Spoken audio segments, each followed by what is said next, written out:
increasingly now also end up in China. And so this is a major issue. And a major issue that Europe is facing, because we have the intellectual skills. The issue is our innovation policy, industrial policy, that is not conducive to the same kind of development that we can see in the US or in China. On swarming, this is, as was rightly pointed out by the representative of Norway, a major issue, because swarming saturates your enemy's defense system. If you look at what happened in Israel when Iran attacked Israel a few weeks ago, the idea here was to saturate the enemy's defense system. And even though the Israelis have good air defense system, when you suddenly launch more than 300 missiles, it's very likely that some will get through. So this is the first part. The other issue is the cost issue, because some of these missiles cost multi-million, whereas to the anti-air defense missile cost multi-million for some of them, whereas the drones that were used and some of the missiles are very cheap. And so you have an asymmetry between the attacker and the defender.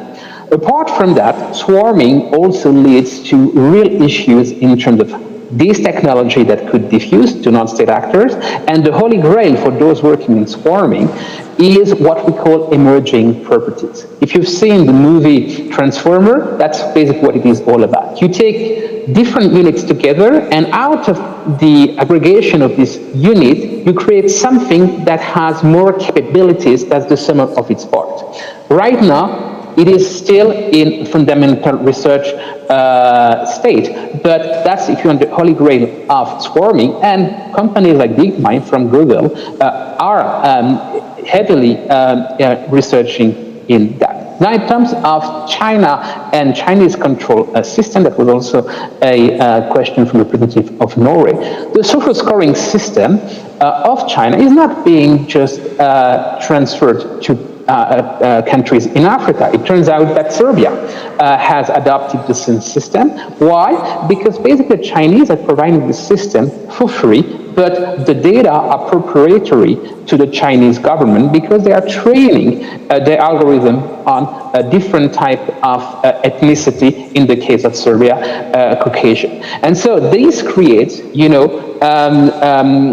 issues for the future, because data are keys. And as I try to show you in my presentation, it's not just digital data that are very important, but increasingly we are also collecting biodata through DNA. For instance, during the COVID-19 crisis, the Chinese were the first to develop a vaccine. They also provided lab, and this lab were conducting DNA tests. And by doing that, they are also gathering DNA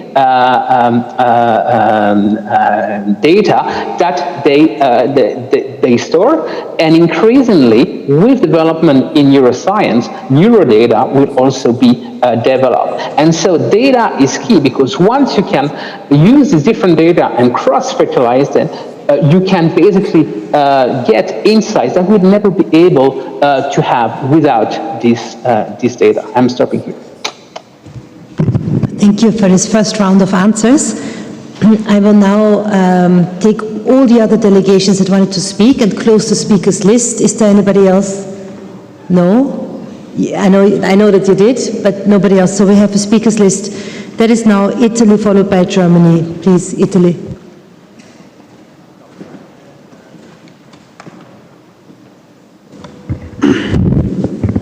Grazie Presidente. Permetto di parlare in italiano, lingua ufficiale di questa assemblea.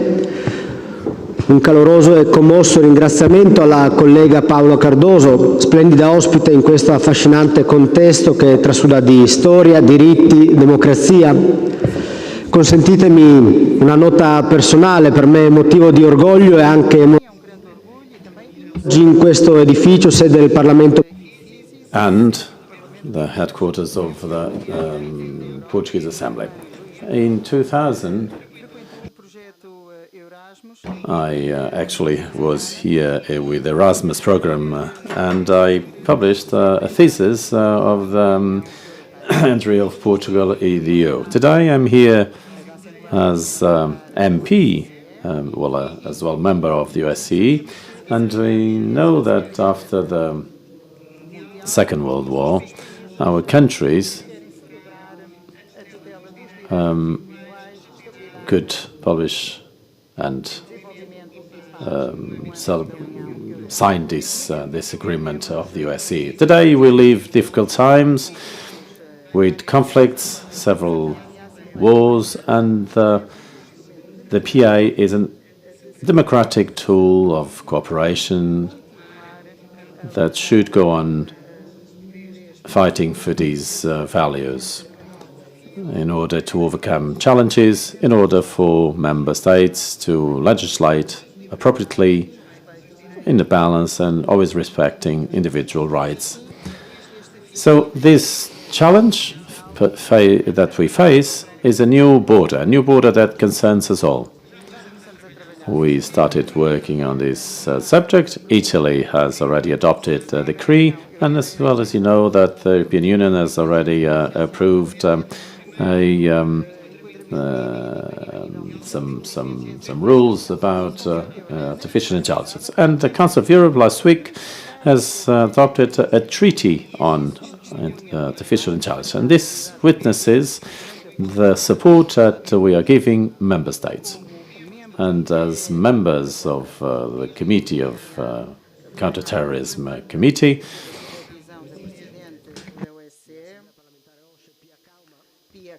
and with the help of Pia Kalmar, we work together in order to fight against terrorism, trying to establish guidelines in order to frame the technology, the use of technology, the respect for freedom, freedom of speech, freedom of entrepreneurship, values of justice, freedom, dignity, and respect for the rule of law. This issue of artificial intelligence is related to cybersecurity, and our duty is to have guidelines, to have good governance.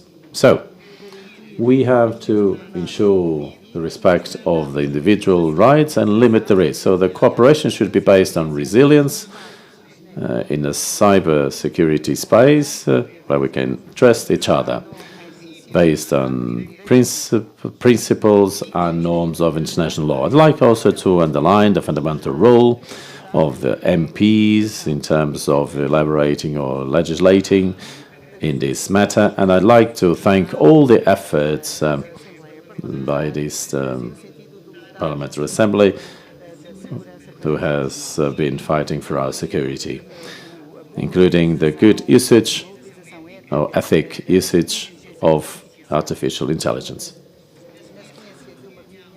Following a meeting that took place in Vienna during winter last about the technological developments within security, that took place in Vienna, like I said, and following another ad hoc committee dedicated to counterterrorism, fighting against counterterrorism, and following the discussions during this winter meeting, and following these works, we would like to present you a resolution to give our support to our member countries, and this is extremely important. This is important that the PA and the ad hoc committee that I referred are extremely important in terms of respect for rights within this very difficult context. Thank you very much for your listening. Look at the time, otherwise not everybody can speak. Germany. Yeah, thank you, Gudrun, and also thank you to the Portuguese members for hosting us in this picturesque chamber of the Senate. Thank you to the speakers that they lined out to us the threats and opportunities of AI, which was very interesting for me also. The topic is a buzzword right now. Alone last week in Germany we had several meetings and conferences about AI, but in many other organizations too. You mentioned the European Council, but also the EU is working on regulations and guidelines. I was in Paris in April at the OECD, not OSCE, but OECD, and they're also working on guidelines and principles. And my question now to the speakers is who should take the initiative, who should synchronize all these efforts so that we don't go in different directions and have different guidelines all over, but that it's an effort that is somehow coherent in itself. And also I think it's very important when we make regulations, as my Italian colleague pointed out, that we should not overshoot the target and start interfering into fundamental rights in freedom of expression, freedom of science, freedom of speech, but rather identify those critical points that are important to be regulated, but in other cases leave it up to education and also the self-enlightenment of our people. Thank you very much. Thank you so much. UK, John, you are next. Thank you, Gudrun. And can I too thank our Portuguese hosts and our two speakers in the session this morning. As you may know, the UK hosted the AI Safety Summit last year at Bletchley, where computing began, and the follow-up conference starts in Seoul in South Korea tomorrow. Now, as part of that, our Prime Minister highlighted today the development of an AI analysis tool which will mean that women's breast cancer scans can be analysed 1,000 times faster and much more accurately, and that is going to benefit potentially millions of women. Equally, we've heard from Dr. Rickley some of the negative aspects in the way in which AI can be deployed.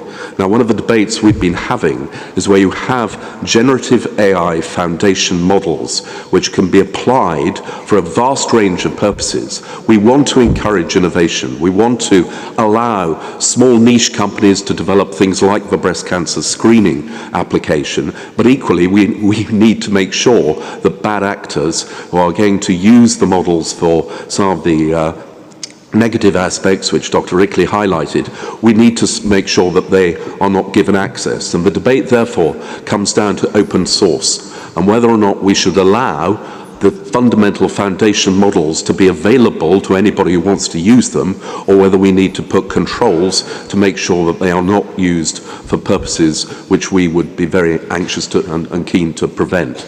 And that is, I think, one of the most difficult aspects. How do you balance the need for innovation against the need for safety? And that's something which we are debating. I think we will debate at the Safety Summit, but I'd be interested to hear from our two speakers. Thank you.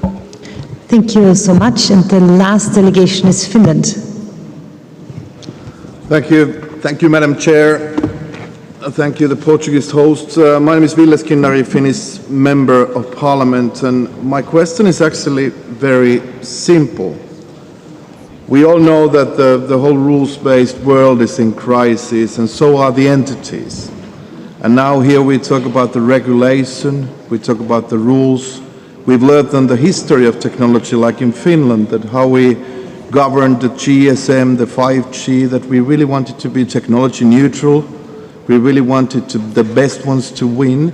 But now having the dual usage, for instance, as a challenge, i.e. military, civil sectors, how we handle, let's say, the superpowers and their strengths as far as Europeans as we are. And of course, we've seen that the research and development is a key, where the largest AI investments for R&D are being made. Those are the leaders, i.e. United States, China. So my question is that how we really approach the global regulation, having the crises of these entities, ITU, for instance, WTO. So which ones should be the drivers of this force, and what kind of a role the OSCE could and should play as a navigator as far as the foreign and security policies? Thank you so much to the delegation of Finland.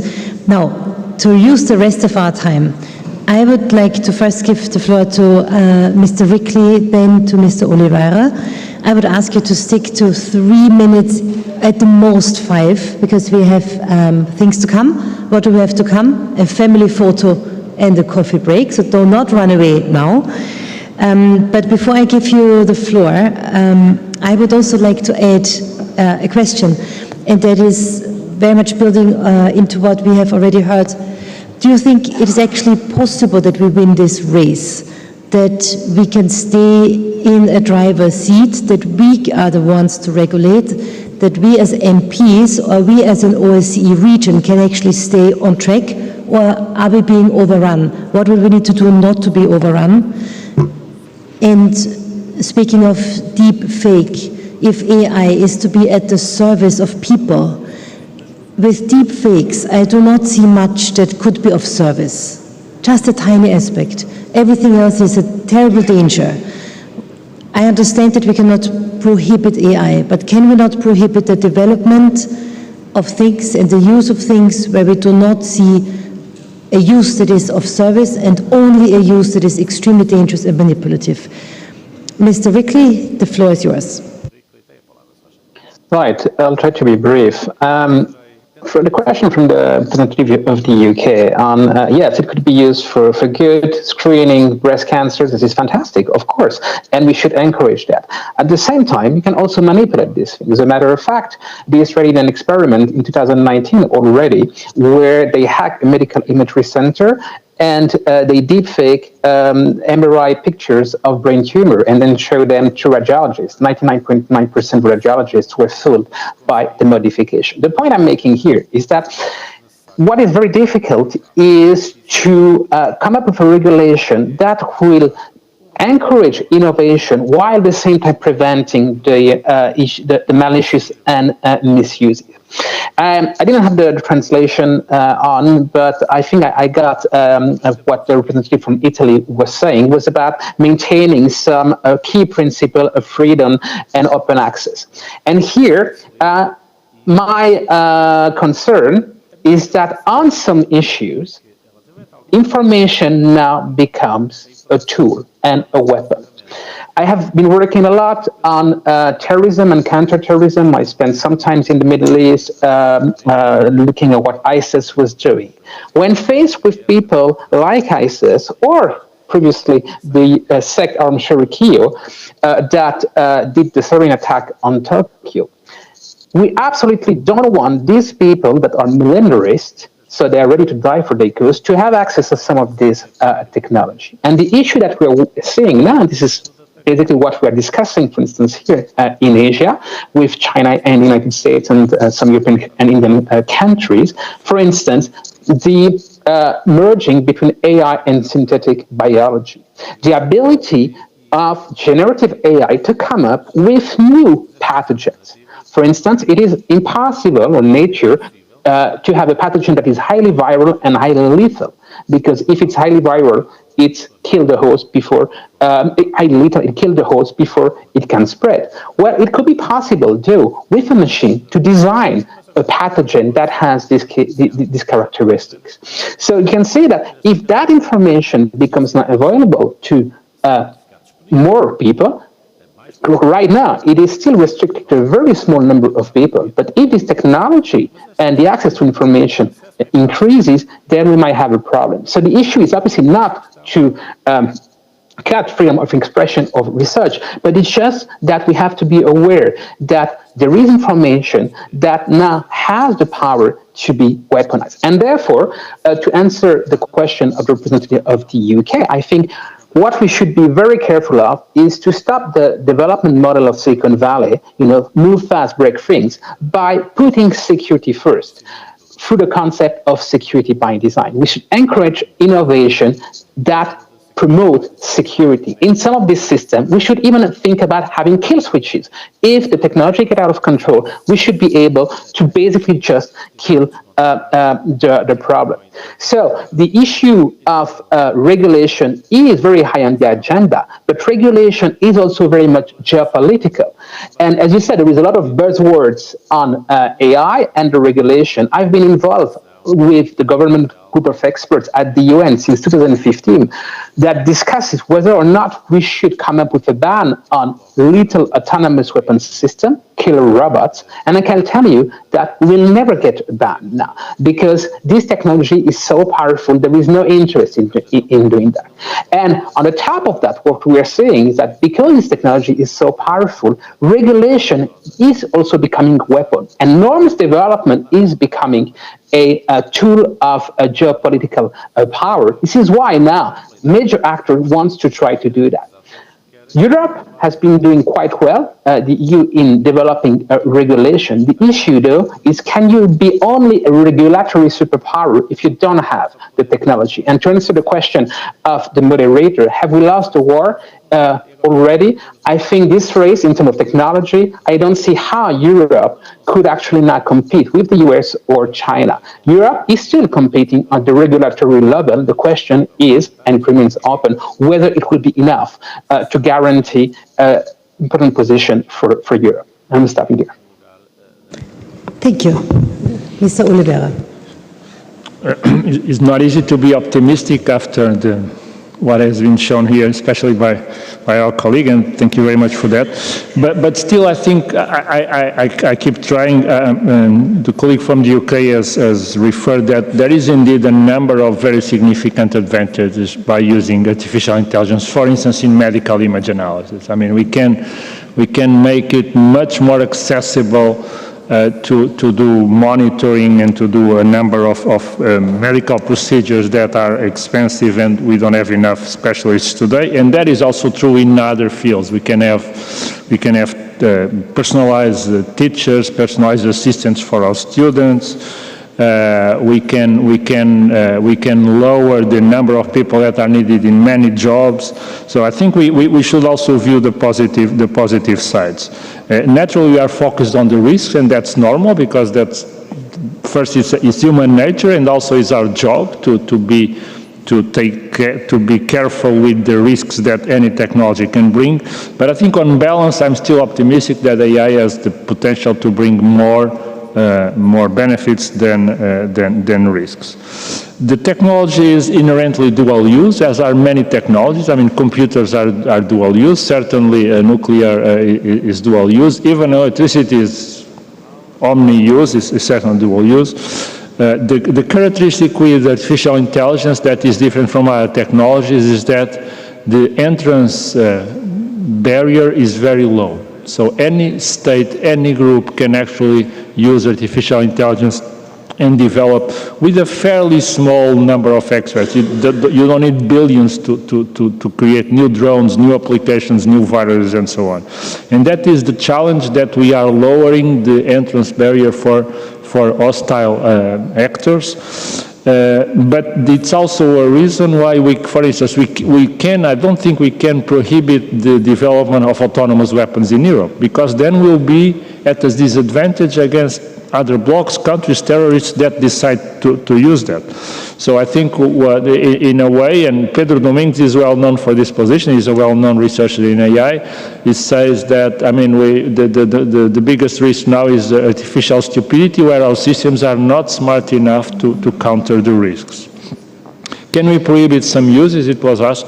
I think we can prohibit some uses, but we have to understand that prohibition only goes up to a point, because the technology is there.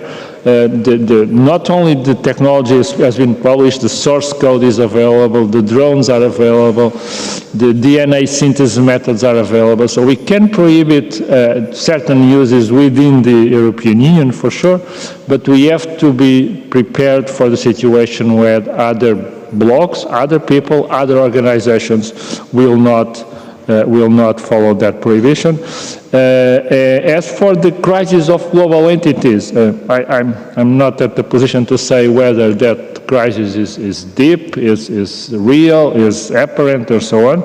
But I think we have, that's my only answer for a very difficult question.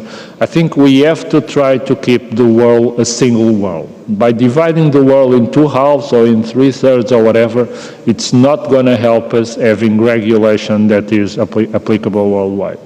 So whenever we defend measures that break the world in two halves or more parts, I think we are taking steps to make things more difficult because there will be less dialogue between the parts. The technologies will evolve separately, and whatever warranties, whatever restraints we have in place in some places will not be obeyed in other places. So that's why our suggestion is a difficult one. Let's keep the world a single world and not a multipolarized world. Thank you. That's a very good last sentence for our session. Ladies and gentlemen, I hear from many of the statements of the delegations that you are very interested in talking about how to regulate, what to do. We will have more time on this question in the subsequent panels, especially in the afternoon. Now it's time first to say thank you to our incredible speakers. Both of you, Mr. Rickel, Mr. Oliveira, this was great. I think all of us leave the session very much enlightened. Thank you, and let's give them another round of applause.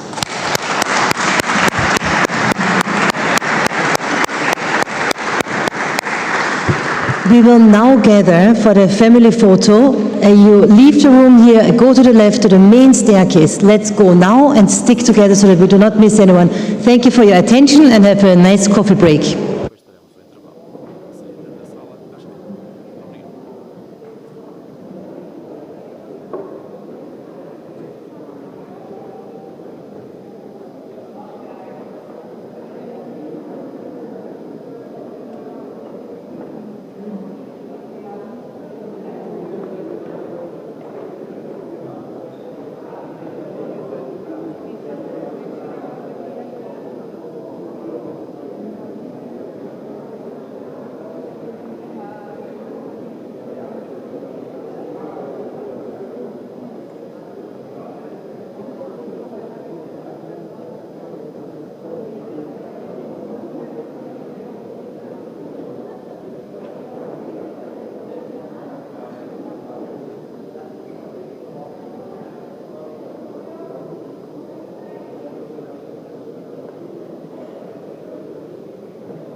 Mas aumente mais o tamanho ou não? Tá bom?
easy.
Thank you for coming. Dear colleagues, please take your seat. We shall start.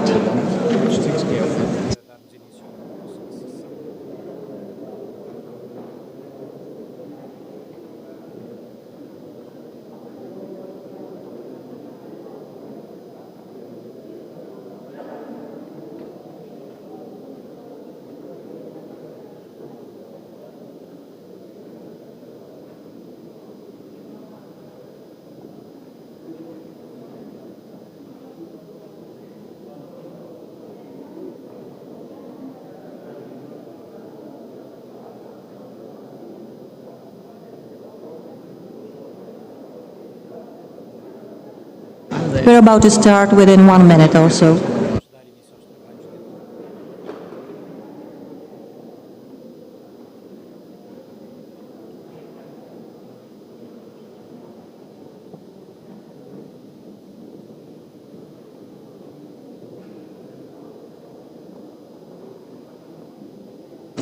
I guess we are ready.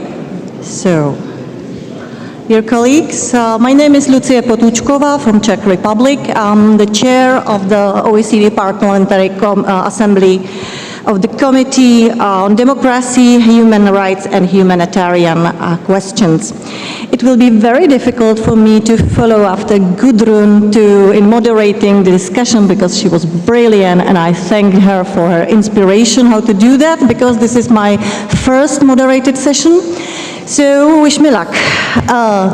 Now, let's start. Distinguished guest speakers, fellow parliamentarians, dear colleagues.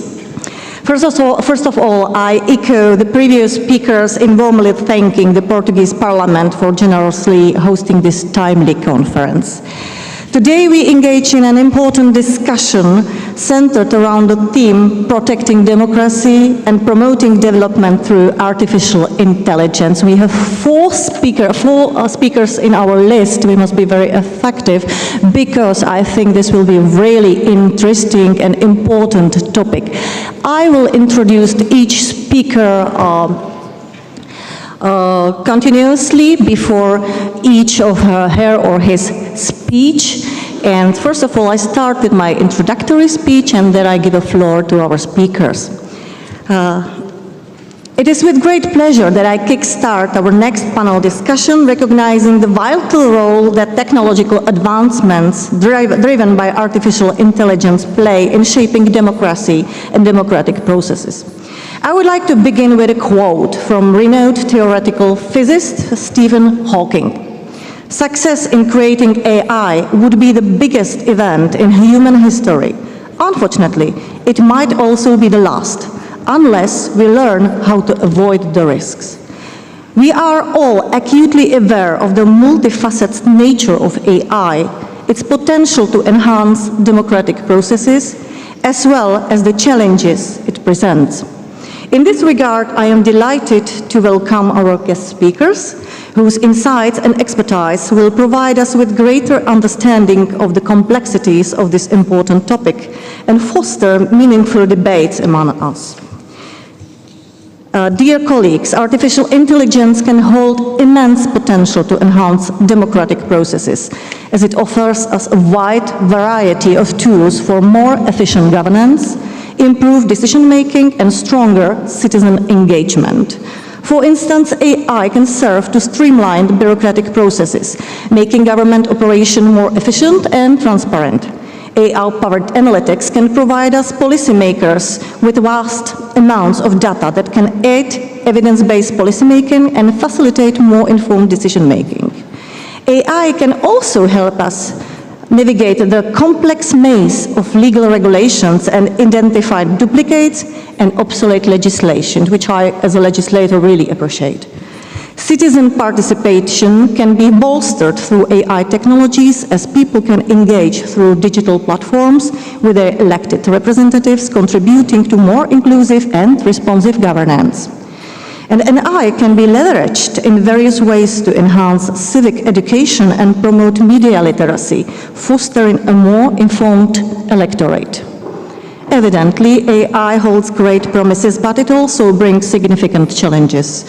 One major concern is how it could worsen existing inequalities and deepen societal divides. As AI systems are developed and put into action, there is a real risk of them carrying forward biases ingrained in data they are trained on, which can lead to greater social inequalities. AI can excel at influencing the human mind and manipulating public opinion, particularly political campaigns during election procedures. Moreover, the way AI algorithms work can be quite secretive, making it hard to hold anyone accountable and transparent, which is crucial for democratic principles. The rise of AI-powered surveillance technologies is equally alarming. Governments and big companies are increasingly using AI to monitor people on a large scale, which has raised serious questions pertaining to privacy and civil liberties. Colleagues, given these highly complex dynamics, our role as parliamentarians, especially within international fora, is crucial. We bear the responsibility to understand the intricacies of AI technologies and their implications for human rights and democracy, particularly for the constituents we represent.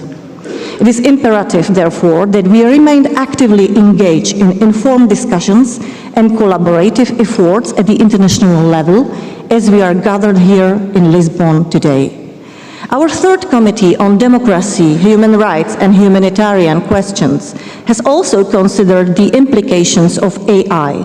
This critical matter will be addressed in the forthcoming resolution of the committee, which will be up for the adoption at the upcoming Bucharest annual session. This only underscores the significance we are placing on addressing the impact of AI on our democratic principles and human rights. On a concluding note, let me once again reiterate that it is vital that we continue to engage in informed dialogue and collaboration at the international level. This is especially crucial given the transnational nature of AI's impact and the necessity for international cooperation. By doing so, we can collectively shape policies that promote the responsible development and deployment of AI, develop AI risk frameworks, and establish a platform for global interoperability between jurisdictions, all while safeguarding democratic principles. Thank you very much. And with this said, I'm happy to introduce our speakers. So let's start with Dr. Sarah Spiekerman. She is the chair of the Institute. Let me introduce your short bio. is the chair of the Institute for Information Systems and Society at Vienna University of Economics and Business since 2009. She is a well-regarded scientist, author, speaker, and advisor on digital ethics, and she has co-authored US-EU privacy regulation and worked as an expert and advisor to companies and governmental institutions, including the EU Commission and the OECD. Thank you very much, Sarah, for accepting the invitation and to be here with us. Please, the floor is yours.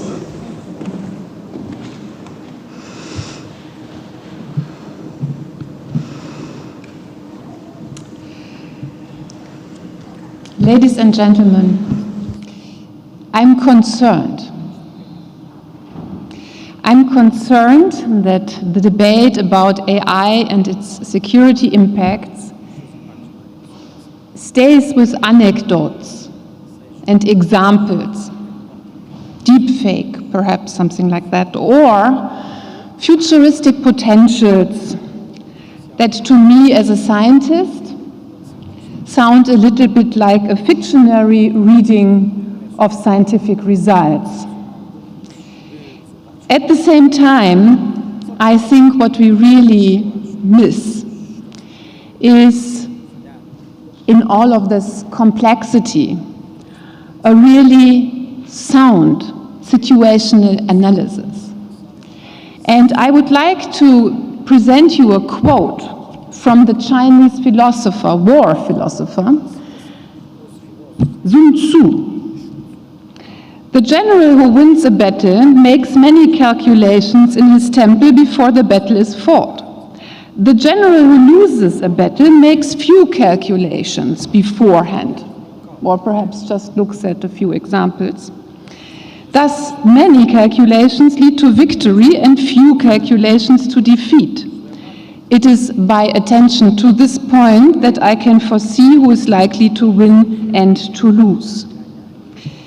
I'm just wondering, has anyone ever done a proper situational analysis of the security threat coming from AI? And done that against the background of what security actually is, which is the inability of AI systems to affect nations, organizations, and individuals in an undesirable way. The first questions that I think should be asked, and I'm wondering who asks them, is, first of all, who are actually the generals here? Who are the attacking originators that affect whom? Who's the target? Is it indeed specifically nations, organizations, individuals? And what kind of effect are we actually talking about? And what can we do about this would then be a nice answer to have. I think these questions should be pretty obvious, and still the questions we ask is to what extent a deep fake may be possible, and perhaps whether we can compromise the integrity of a large language model. So what is really important, and one thing that concerns me, is why? Why do we actually not ask those absolutely obvious questions? Why do we stick with a lot of propaganda? And this is going to be a major aspect of my talk. But of course, if I have to speak about AI security, what do I mean by AI anyways? And let me discern here, a little bit in line with my pre-speakers, two kinds of AIs, which I call the influencer AIs and the autonomous actuators. The influencer AIs are the massive AI-based influencery machinery evolving around and being turboed by large language models, but they also drive, most importantly, social media. The second kind of AI are autonomous actuators. For example, the AI-based weapon platform called Lavendel, used in Gaza to calculate the likelihood of a man being a part of Hamas and then killing everyone around this person with another AI called Where is Daddy? I tend to say I would rather want to focus now on the influencers AI. The military forces must debate, of course, the degree of autonomous function allocation in weapon systems and deal with the security threat fueled by the use of such weapons or autonomous actuators. Because the use of such AIs, autonomous actuators, is just one aspect of the drama. The very big challenge comes from this David against Goliath story being literally pushed in across the internet to millions and billions of radicalizing internet accounts. In other words, I see as much of a threat coming from the massive AI-driven influence machinery that was born years ago. We must not forget that our first contact with AI, also massive contact with AI, was really when social media was born. First contact was when social media and so-called personalized data management platforms started to allow any entity to simply pay for what it wants to be spread massively through the internet, potentially supported by billions of fake accounts. So I just want to give you a notion of the numbers here. On data management platforms, every single one of us in this room would be characterized on the basis of at least 60,000 attributes that are updated in real time. And this personalization and automated engine is then used to drive internet and social media traffic, but not real people initially, but fake accounts. And let me give you a number of the fake accounts. The Meta Transparency Report of last year reported that alone on Facebook, Meta had to delete 1 billion fake accounts a quarter. So what we actually see happening is that we have a massive influencing AI machinery that drives all of our own attention. Influencer AIs have knowingly supported the election of Donald Trump, the Brexit, and many of the colorful revolutions we are seeing across the globe. Yeah? They, I believe, drive massive footfall on our streets. Note that I do not use the word demonstration or citizen engagement here, but the marketing term footfall, which is defined as the number of people who visit a physical store or location after they have been exposed to content that told them so. Influencer AIs are driven by an untransparent system of interconnected parties trading so-called futures in human behavior or citizen footfall that destabilize our democracies and institutions. So from a security analysis perspective, the target of attack is in fact any of us. Any of us is a target who is exposing him or herself to social media, which inform us about something we then happen to care about. A deepfake. But who are the attackers then? Also, who are the originators that affect whom through AI and for what reason? Here I would like to share another quote from Sun Tzu.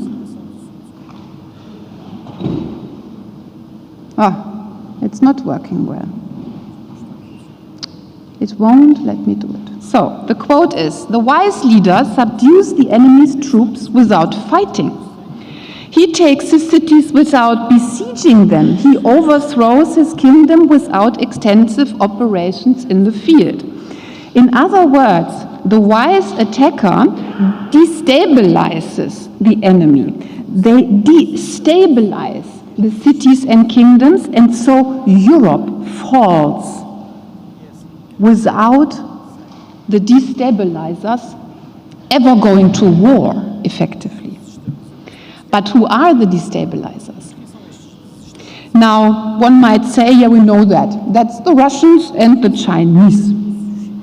And perhaps that's part of the problem, but let's not forget that the biggest destabilizing forces in the Trump and Brexit case were coming from within. Many attackers on our system are all those in our system who are not happy about the system. And these are many. So one of our ultimate goals for peace and for AI design must be to appease those who are unhappy right in front of our eyes in our own organizations and in our countries, to regain harmony, to work on what is good, to reduce the ubiquitous spread of hate, to take the wind out of the sail of those who hate the system. And this must be our goal. And let me now finish with the way I do this in my daily work is basic by promoting value-based engineering. Let me finish with a final quote from Sun Tzu. A wise attacker is one whose opponent does not know what to defend, and a wise defender is one where the opponent does not know where to attack. Right now, the destabilizers know very well where to attack. They just take the powers of data management platforms combined with social media.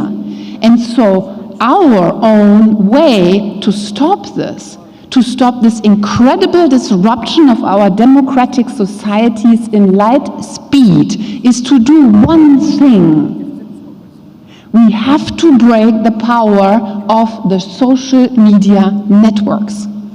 We have to break that power, which means that we have to somehow, I'm not saying that we stop using any of that technology, but we have to re-regionalize it, we have to demonopolize it, we have to have clear name authentication on those networks, create accountability and regain control over information flows.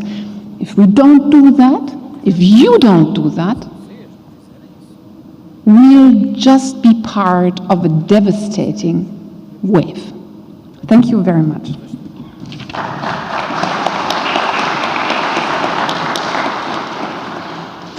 Thank you, Sarah. That was really deeply concerning. I would nearly say it's scary, but I think it's really important to face the true and real data so we could prepare for that, especially for your final words about the social media and their impact. As a mother of two teenagers, I can definitely say how important it is.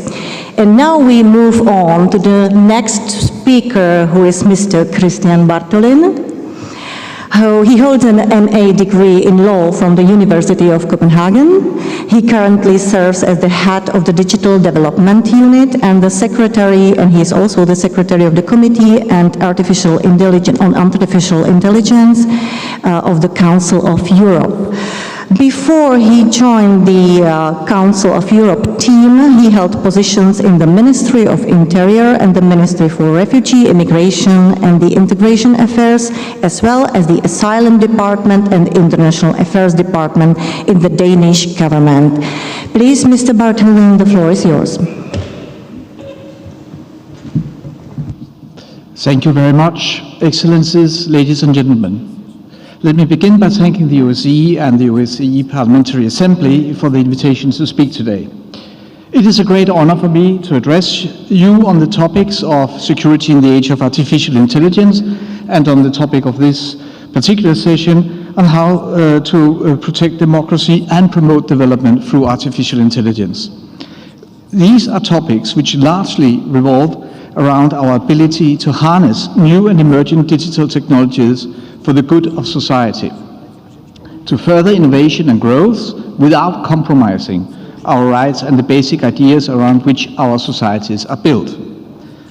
The last couple of years have witnessed a truly impressive increase in the capacities of artificial intelligence systems and a just as impressive democratization of the technology. Anyone with access to a computer or a smartphone, for that matter, can make use of various forms of AI systems, such as large language models or other forms of generative AI, and create content. AI comes with great promise for innovation in science, in education, in healthcare, in business, in administration, and it is likely to revolutionize how we interact and communicate with each other. But AI also comes with a darker side. It may be used to undermine democratic processes, including by spreading lies and fake news. It can be used for surveillance purposes, to control the population and marginalize any political protest. It may be biased in decision-making and lead to breaches of human rights. Let me underline that it is not the technology per se that poses these problems. We should not fear the algorithms, but we should be wary of how and in which context they are being developed and used. Therefore, the Council of Europe, in close cooperation with its like-minded partners in Europe and beyond, and that includes, of course, the OSCE, has elaborated a new framework convention on artificial intelligence and human rights, democracy and the rule of law. In 2019, the Council of Europe set up a committee to examine the need and feasibility of regulating AI in international law. This committee, which was called CAHAI with an acronym, issued a feasibility study in 2020, concluding that such a need indeed existed. In 2021, the CAHAI also issued a document outlining the main elements that could be included in a legally binding treaty on AI and human rights, democracy and the rule of law.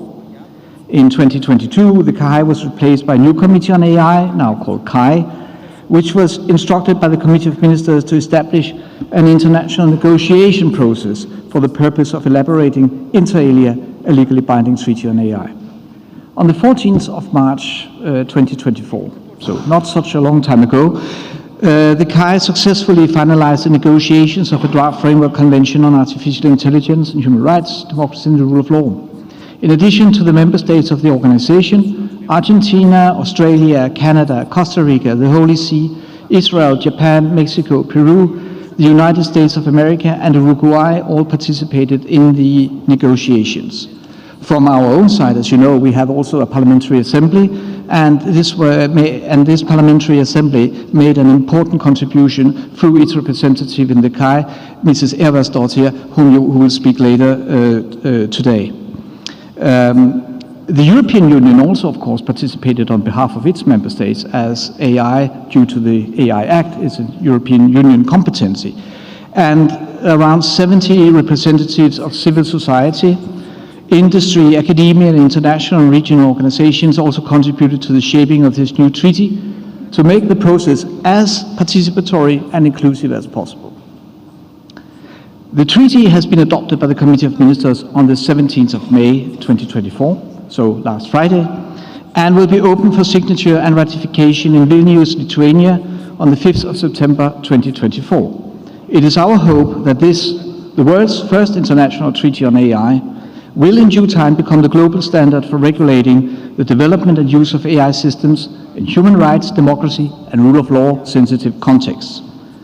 The principles contained in the Framework Convention are applicable to both public and private sector AI systems. These principles include respect for human dignity and individual autonomy, transparency and oversight, accountability and responsibility, equality and non-discrimination, privacy and personal data protection, and the last one is reliability and safe innovation. The Framework Convention does not create new human rights specific to AI, but it ensures that all existing human rights will also prevail in situations where an AI system is involved in taking or informing decisions. The Convention also obliges parties to provide for the possibility of issuing moratoria or bans on AI systems which constitute threats to human rights or democracy and the rule of law, and where these threats cannot be mitigated in any other way.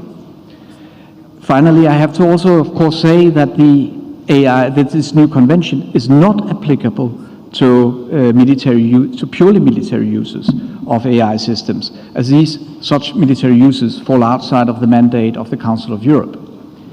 But these are, as you know, also dealt with in other contexts, such as United Nations, where the laws process is ongoing in Geneva.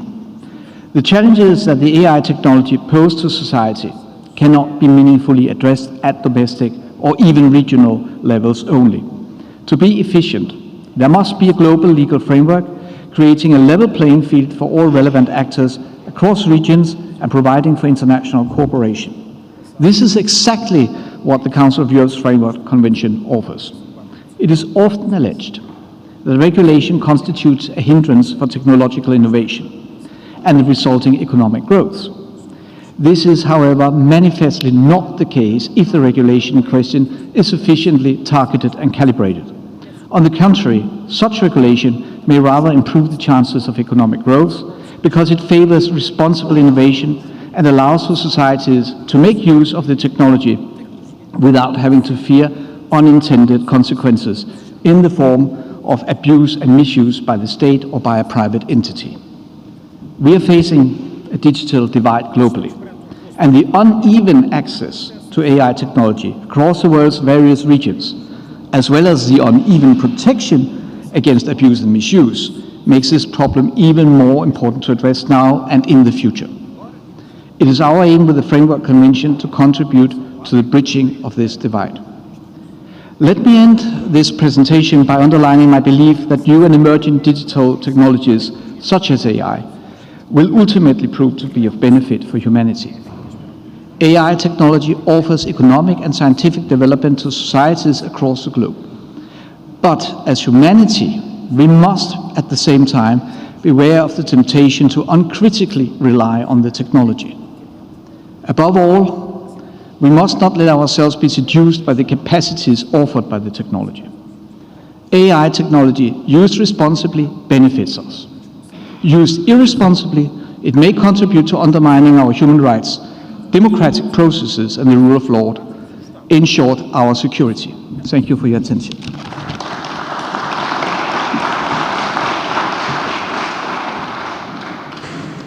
Thank you, Mr. Bartolin. And the next speaker on our list is dear Irene Charambidis. She is the head of the Cyprus delegation to the OSCE PA and serves as a vice president of the Assembly since 2021. She currently serves as the chairperson of the House Standing Committee on Human Rights and Equal Opportunities for Men and Women in the House of Representatives of the Republic of Cyprus. So, dear Irene, the floor is yours. Thank you. First of all, let me congratulate the organizers, my colleagues, the delegation from Portugal, Paula. It's an amazing city, it's an amazing conference. Thank you for inviting us all here for such an important conference. Thank you.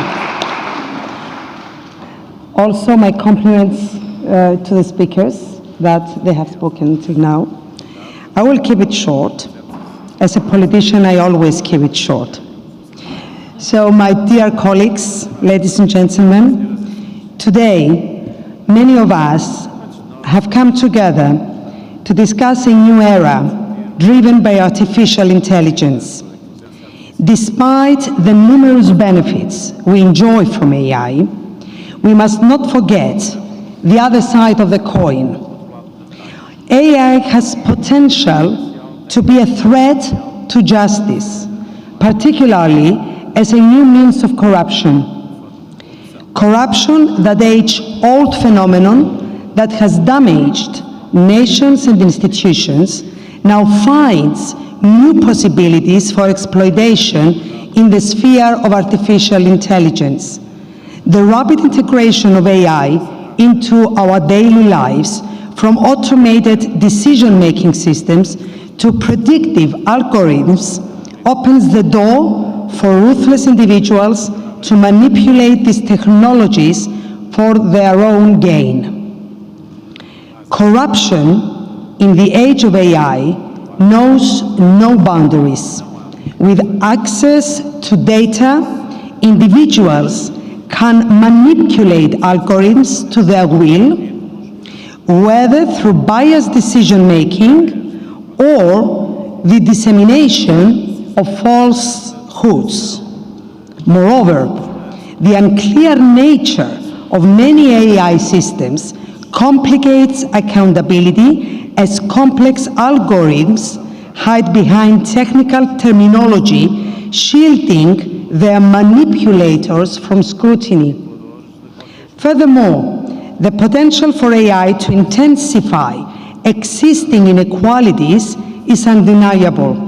As AI systems learn from historical data, they risk perpetuating the biases and injustices that have long damaged our society, deepening divides and eroding trust. However, in this era of uncertainty, there is hope. We have the tools and knowledge to harness the transformative potential of AI for the greater good. But this requires a concerted effort from all stakeholders, governments, businesses, civil society, and scientists to prioritize ethics and integrity in the development and deployment of AI technologies. Transparency must be our guiding principle. We must demand greater openness in AI systems, from the algorithms themselves to the data they are trained on. Only through transparency we can ensure accountability and protect against the subtle influence of corruption. Moreover, we must establish robust regulatory frameworks to govern the use of AI, ensuring that these technologies serve the public interest rather than the interests of a privileged few. This includes measures to prevent the abuse of AI for malicious purposes and safeguards to protect individual rights. Education is also key. We must equip the next generation with the knowledge and skills to navigate the complexities of AI, fostering a culture and digital knowledge and critical thinking that empowers individuals to question, challenge, and resist corruption wherever it may arise. In this endeavor, international cooperation is paramount.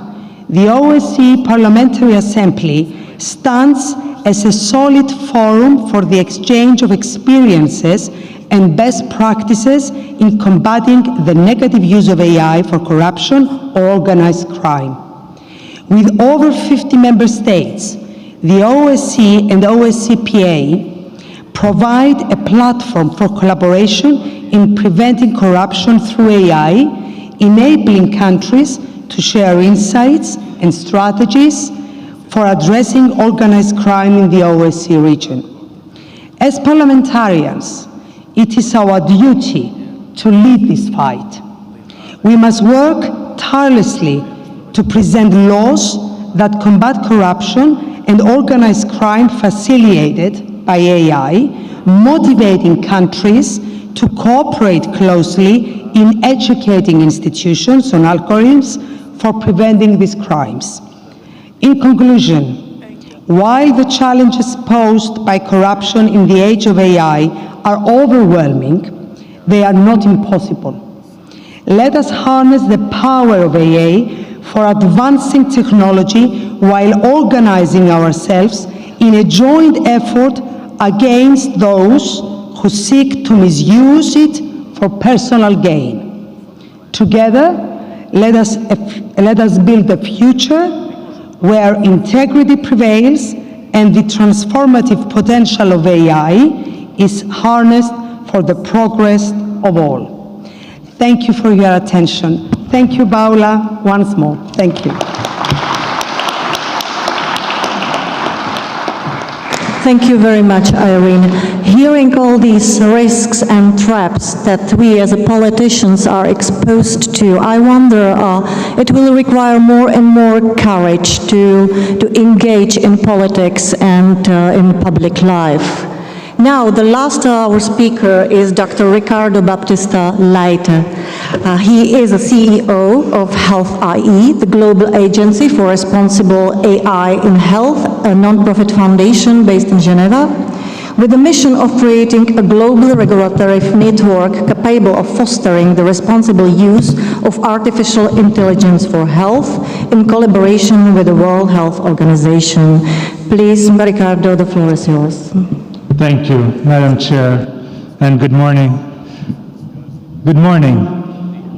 Good morning. Come on, give me something back, please. We're talking about robots and artificial intelligence all morning, and we have to bring in the human connection. If we do not do what we're doing to be able to serve our fellow humans around the world and humanity at large, we're not doing here anything. And I would like to bring that component of compassion and humanity back into the discussion, especially as we are talking about health. I am greatly honored to be in the Portuguese Parliament, where I was elected to serve for 4 times in the past. And I'm very grateful to my esteemed colleague and friend, the Honorable Paula Cardoso, for her invitation, and of course to the Parliamentary Assembly of the OSCE. And also to say that I am the founder and president of the Unite Parliamentarians Network for Global Health, which is a network of current and former parliamentarians in more than 110 countries. And for those of you interested in global health, feel free to reach out to me over lunch and during the afternoon. But I'm here today to speak as CEO of Health.AI, the global agency for responsible AI in health. We are a nonprofit based in Geneva, working with the World Health Organization, where we are precisely trying to address many of the challenges that have been mentioned throughout the morning, and hopefully presenting concrete solutions on for governments and multilateral organizations to address these challenges, but also to ensure that private corporations can ensure responsible application of artificial intelligence is put to the service of the people. We heard the question in the first panel, how do we solve this problem? How do we regulate AI? And so, looking at the market, we know we're down a path that is not going to turn around. I mean, just in healthcare, in 2022, the market was over 10 billion US dollars. We're seeing a market that will be worth nearly $500 billion US dollars in 8 years from now. And we can see the number of startups that are popping up. The US is one of the dominating countries, of course. In Southeast Asia, we see India. We know China also has an important rise of numbers, although they're not visible because of the lack of data. And Europe, we're starting to see a rise, but as was said in the first panel, we are lagging behind. But we always talk about these 3 blocks. But as Europeans, we also should consider the absolute absence of the Global South in this discussion. When we look at this map, Latin America, Sub-Saharan Africa, and many of the low middle income countries in Asia Pacific are absolutely absent. And so we many times hear artificial intelligence as having the potential of being the greatest equalizer, but it actually has the potential also, if we do not get the regulations right, to be one of the greatest dividers of our time. And when we look at patents, we see, and patents are a good proxy of what to expect in years to come. We see that we are seeing a doubling of patents being put into the market year on year. And everybody talks about the US. US has 21% of the patents. 61% come from China. And so we know that the geopolitical tensions of the future are going to be intertwined with artificial intelligence. And this is something that being a security conference needs to be addressed. When talking about specifically healthcare, when we look at the trends just last year, AI has been developing in every sector, from healthcare analytics to robotics to precision medicine and genomics. You name it, you can see AI solutions in every field. And when we look at the 4 big tech companies, all of them are investing heavily in artificial intelligence. Google, Microsoft, and Amazon, each one are investing in developing their own virtual scribe. A virtual scribe, you all have phones in your hands. You know Siri or Alexa. This is basically putting a Siri in the doctor's office, collecting all of the information so that everything is collected at the end of the doctor's appointment.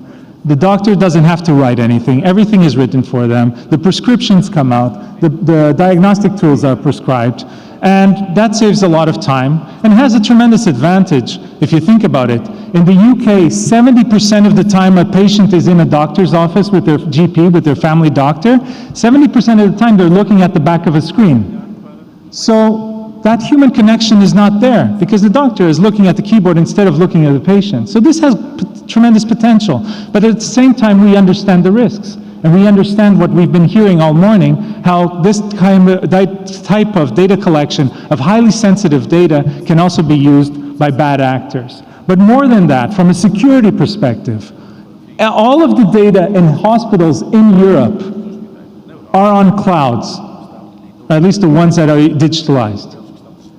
All clouds are basically, I would say 99% of hospitals in Europe are on one of three clouds, Microsoft, Google, or Amazon, and these are three US companies.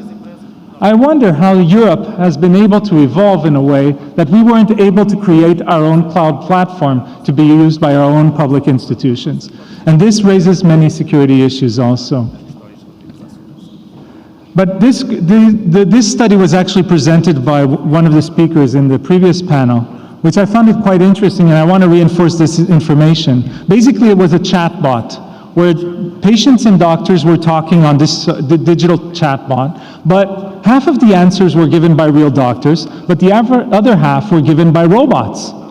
And the truth is, the health outcomes for the patients was much better with the robots. That, I think, is easy to understand.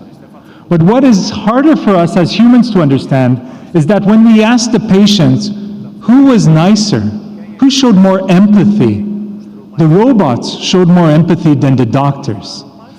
This tells us two things, that those doctors were not Portuguese like my colleagues. No, but most importantly, it shows that we are moving into a new age, an age in which the truth is robots don't get tired. Robots don't feel the urge for lunch like we are feeling right now. They're consistent. And the truth is, in medical schools, for example, and nursing schools, we're training healthcare professionals of the future to memorize, to be robots. And if we're teaching them to be robots, one thing I can assure you is in the future, they are going to lose against the robots. And so we need to rethink the way we do our training so that we can rethink the positioning of the human in this new ecosystem that is AI empowered. And so how do we use the power of humanity to enhance the power of the system as a whole? And we hear now rumors that Apple will be signing a deal with OpenAI, the creators of ChatGPT. There are also rumors of negotiations happening with Google Gemini. Whatever happens, Apple will probably move forward. The current Siri model that is pretty outdated will move towards a conversational large language model. And this will be transformational. I don't know if you've used already the new ChatGPT 4.0 and seen its potential of using video and image and multimodalities. It can be transformational, and this is putting that power of technology at the hand of every citizen, which has advantages, but once again, we need to create the framework to fix it. And we heard a lot of the word fear. And I must tell you, when I took on my role as CEO at Health AI, we conducted a survey with legislators, technology companies, academics, patient organizations, and the word that came out most related to artificial intelligence and health was the word fear. And it was a fear stemmed by not knowing how to regulate, fear of the potential harm, fear of not understanding the technology. But also we need to embrace what the technology can do. And when we look at how AI is evolving today, we see that it's already being used for diagnostic support. If you're doing a CT scan or an MRI, most probably the report will be AI delivered. You're already seeing genomic sequencing used, for example, for personalized treatment. We're already seeing predictive analytics being used, for example, to manage hospital waiting lists. That is already happening today, or to understand how many beds we need available in hospitals. And we're already seeing patients being sent home so they can be monitored from the hospital, but staying at home. That is happening today.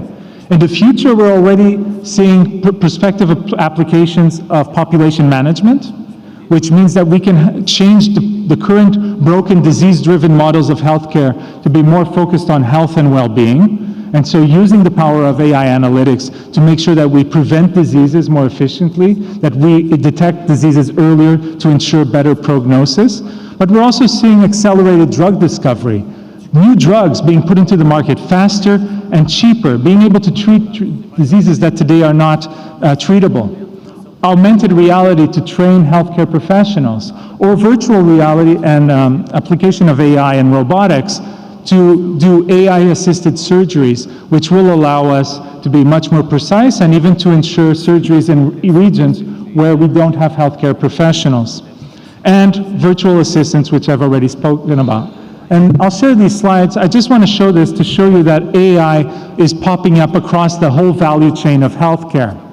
And all AI solutions are either leading to better outcomes when it comes to health, or with the purpose of lowering costs, and sometimes a combination of both. So there is tremendous potential there.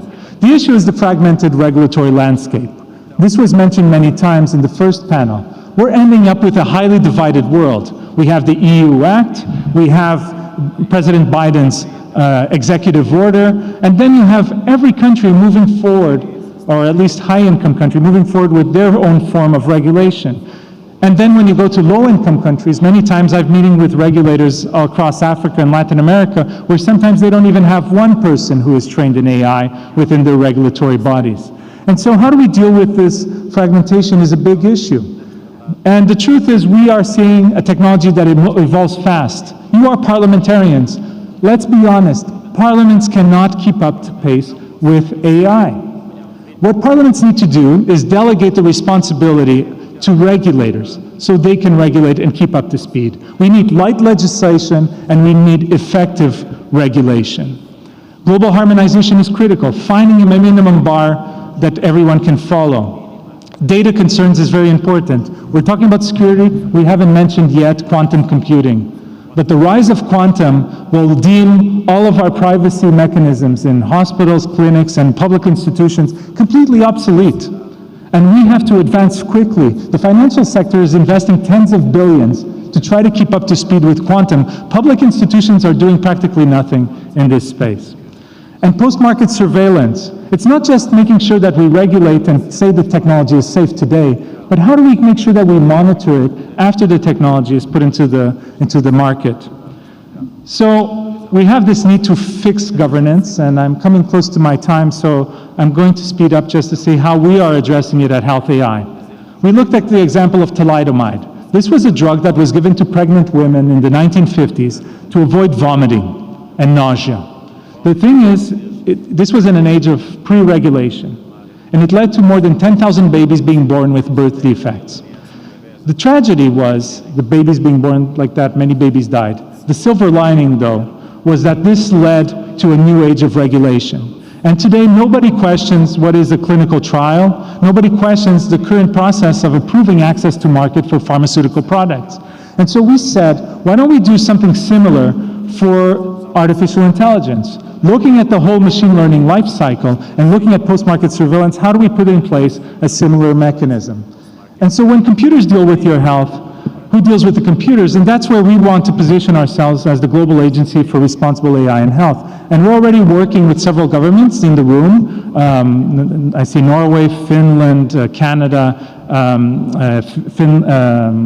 New Zealand, Singapore, and we're hoping many more countries will join our efforts. The UK too has joined us.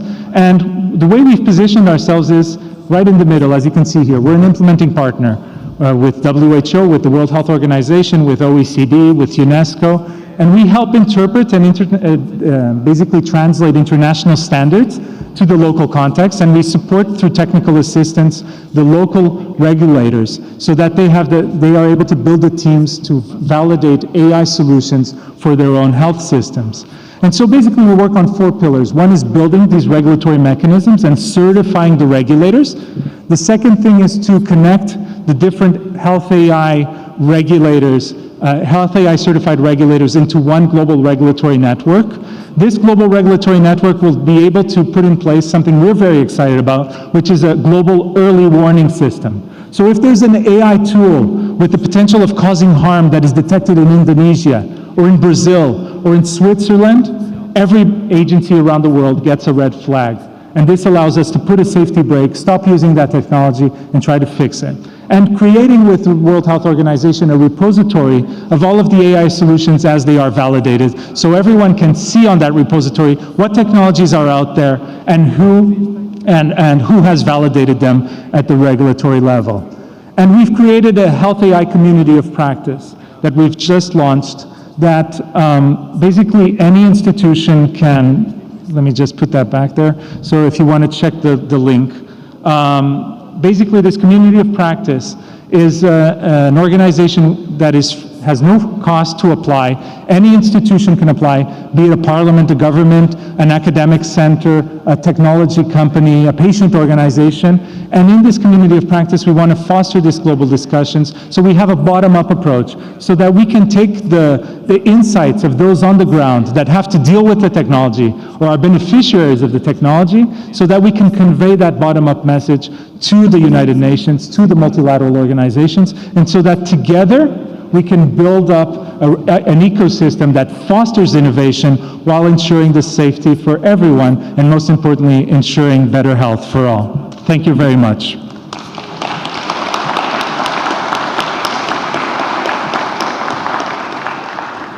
Thank you, Ricardo, for your speech, but it was easier for you since you are a former MP and this was your home playing ground.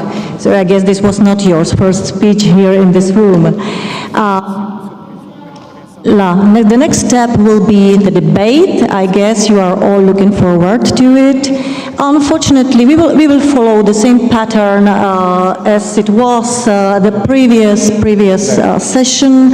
So I will please every person who wants to engage in the discussion to raise his or her hand and to have at least only 2 minutes so we can have a lot of questions.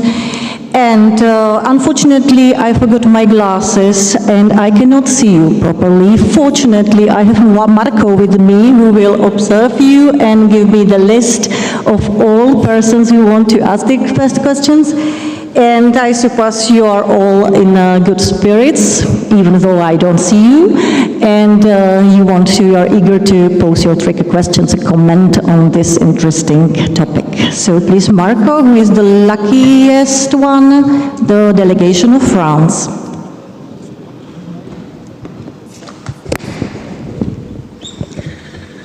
Thank you, honorable delegates, distinguished guests.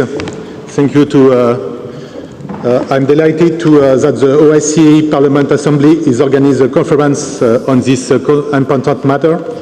Firstly, I would like to point out that AI is in and of itself is neither an opportunity nor a danger. Like all technologies, its values depend on how it's used. However, if misused, it can lead to the violation or virtuality of fundamental rights. As artificial intelligence rapidly advances, so do the opportunities and the risks.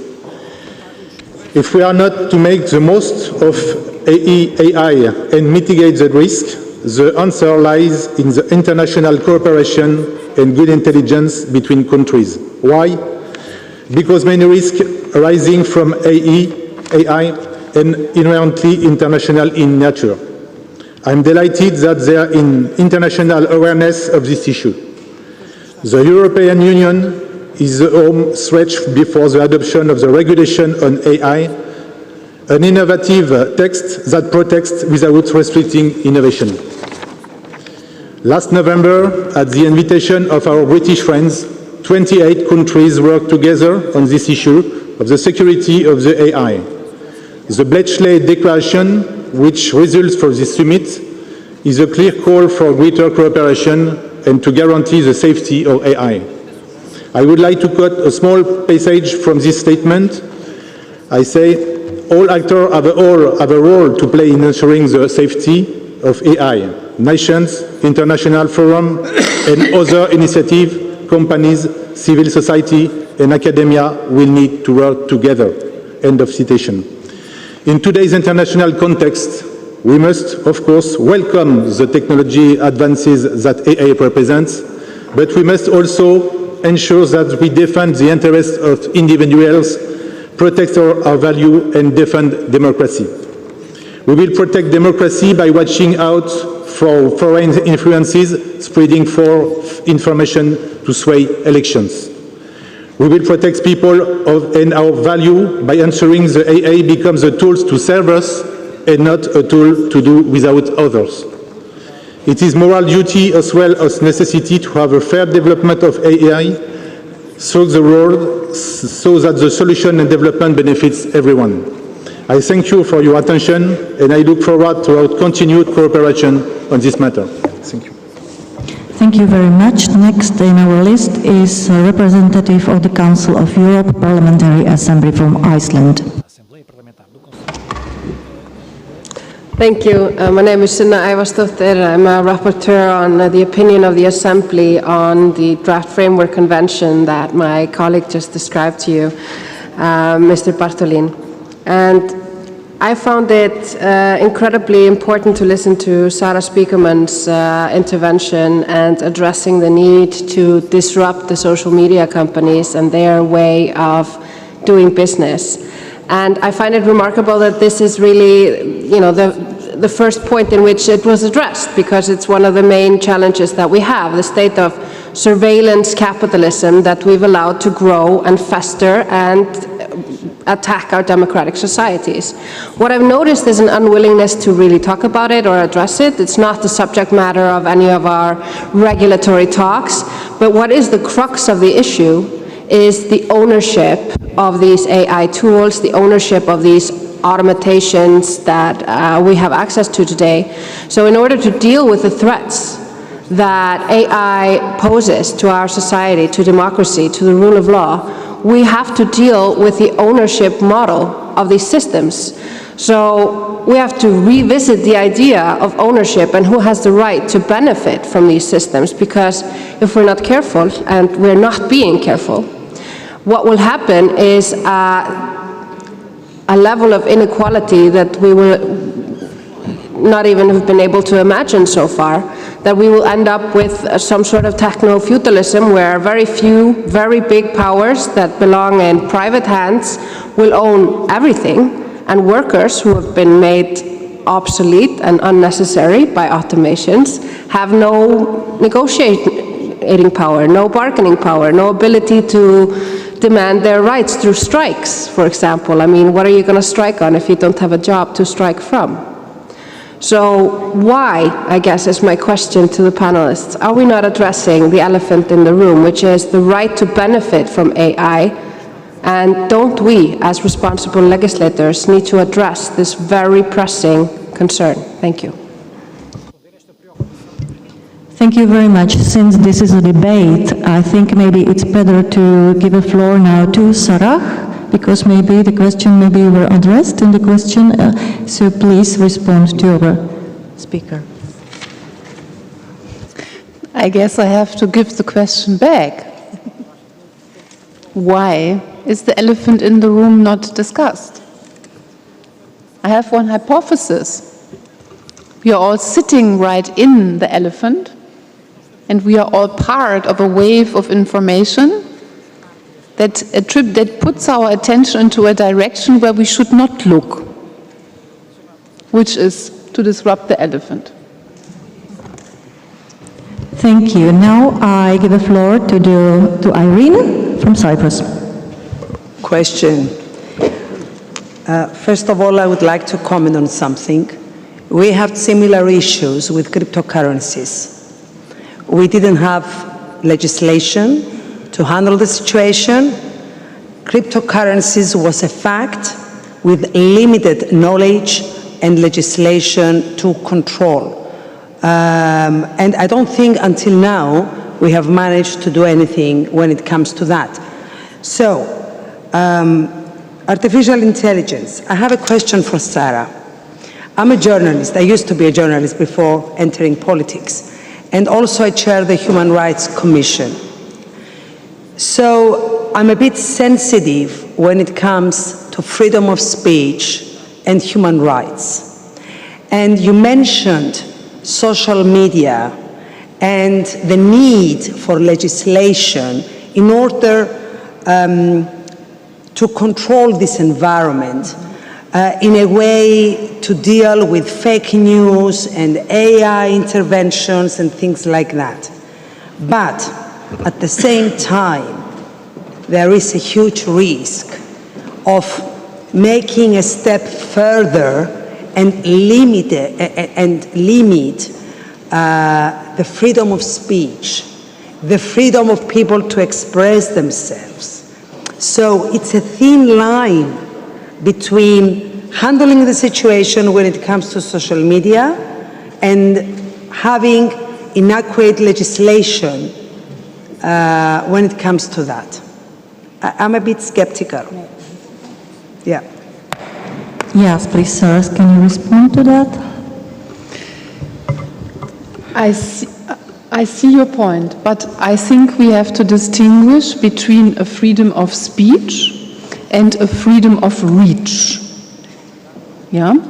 And the freedom of reach was not granted. It was the freedom of speech. That is one thing. The second thing is what I am calling for is not that we get rid of social media or the ability to discuss with each other online and to hook up with other people, real people, but to hook up with artificial intelligences and to be exposed to manipulation. So, just to speak to Mr. Bartolin, who said the technology is not the problem. I would oppose that to some extent and want to make it more finer. The technology design is the problem. We can build social technologies in a wonderful way, in a value-based way, and then we would get rid of manipulation and artificial intelligences and fake. Politicians take advantage. That's a problem. They misuse this, the politicians. Yeah, that's true. Now I give the floor to Greece and then to United Kingdom. Thank you very much. Dear college, I would like to underline some crucial points regarding the issue of security of the age of artificial intelligence. It is extremely important that the fact that within the OSCE, the official representative of the Organization for the Security and Cooperation in Europe on freedom of media, Mrs. Ribeiro, took the initiative in the impact of artificial intelligence, particularly on freedom of expression. The purpose is to draft policy proposals for safeguarding freedom of expression and media pluralism against commercial and state interests, promoted through the issue for artificial intelligence tools. In 2021, a policy book titled Spotlight on Artificial Intelligence and Freedom of Expression was published, containing proposals for safeguarding human rights when artificial intelligence is issued in the development and management of online content. At the international level, although it falls outside the mandate of the OSCE, the recent adoption on March 11 by the United Nations General Assembly of resolution titled Seizing the Opportunity of Safe, Secure and Trustworthy Artificial Intelligence System for Sustainable Development is noted. This marks the first ever international decision on the issue of artificial intelligence.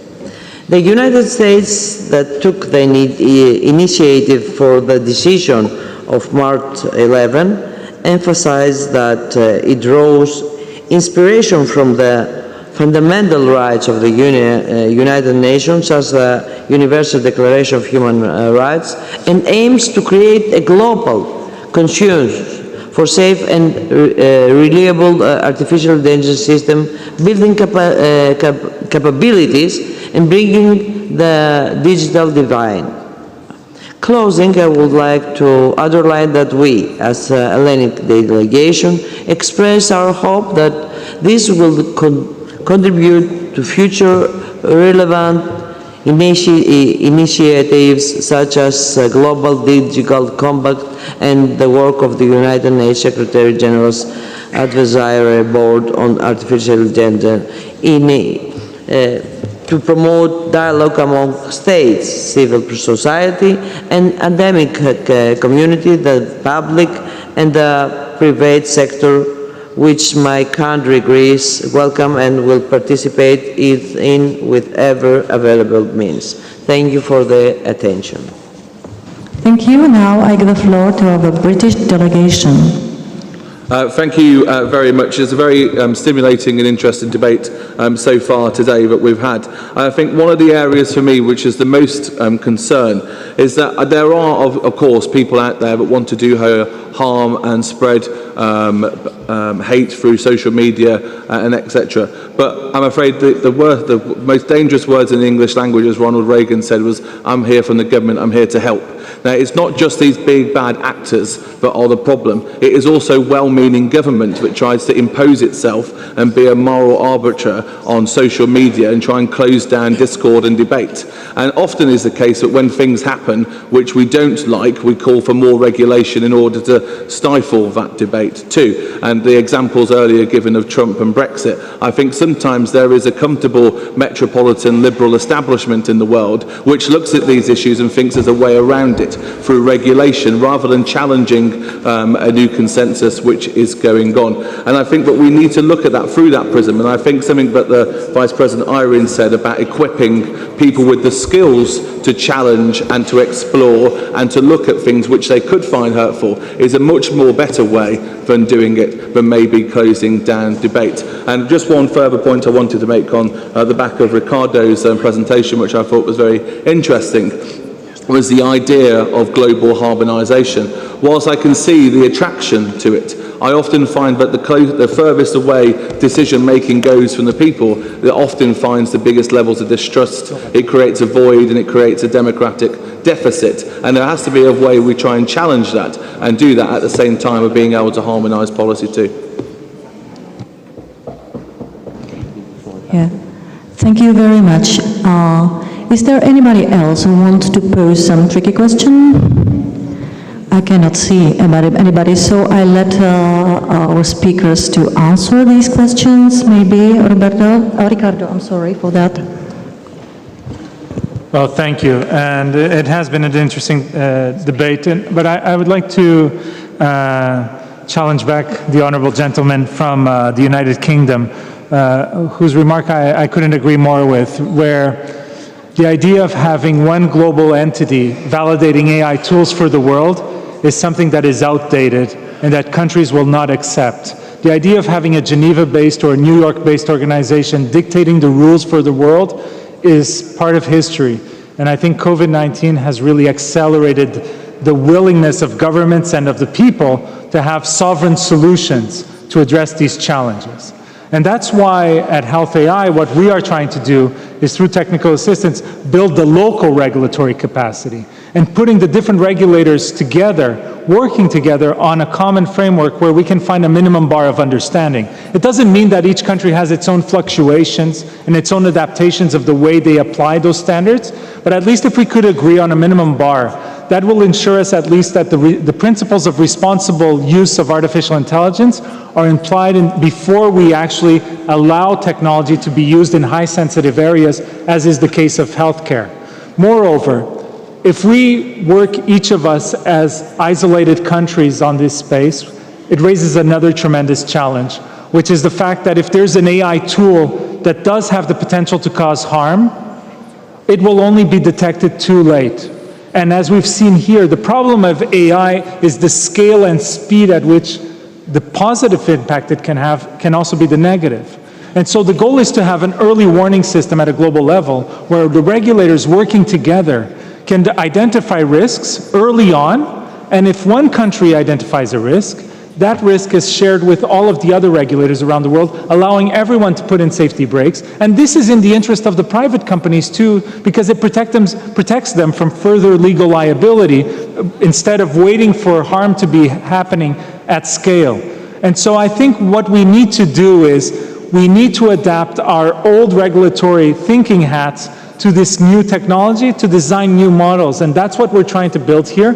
But there are more unanswered questions than answered questions at this point. And that's why we created the community of practice, and that we believe that we need to create more communities of the sort where governments and technology companies and citizens sit together so we can discuss this in an open, democratic manner, and so that we can find solutions that actually address the challenges, so that we can find a model that accelerates innovation so that we can reap the benefits at the same time that we keep citizens safe.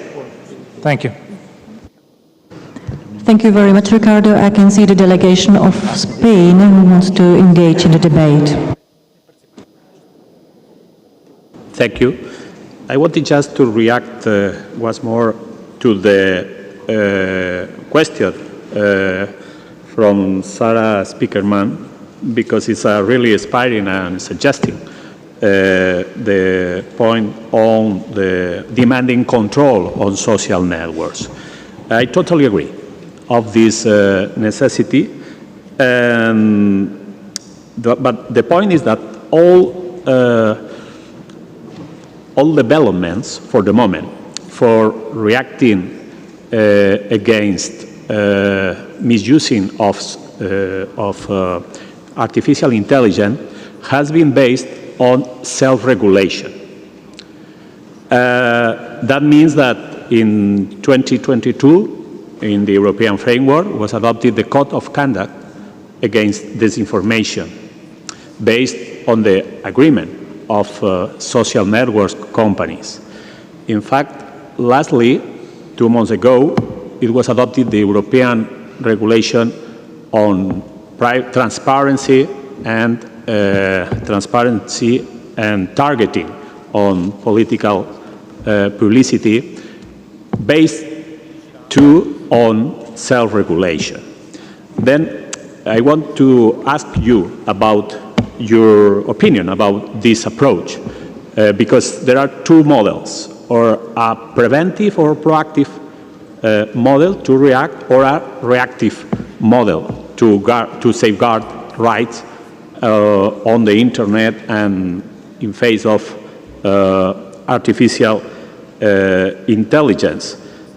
And it's easy to oppose, like we have heard some minutes ago, to oppose censorship, or to consider that that social networks can, if they control contents on the contents, that they can be in some kind of censorship. Then there is a dilemma about how manage this question. I would like to know more about it.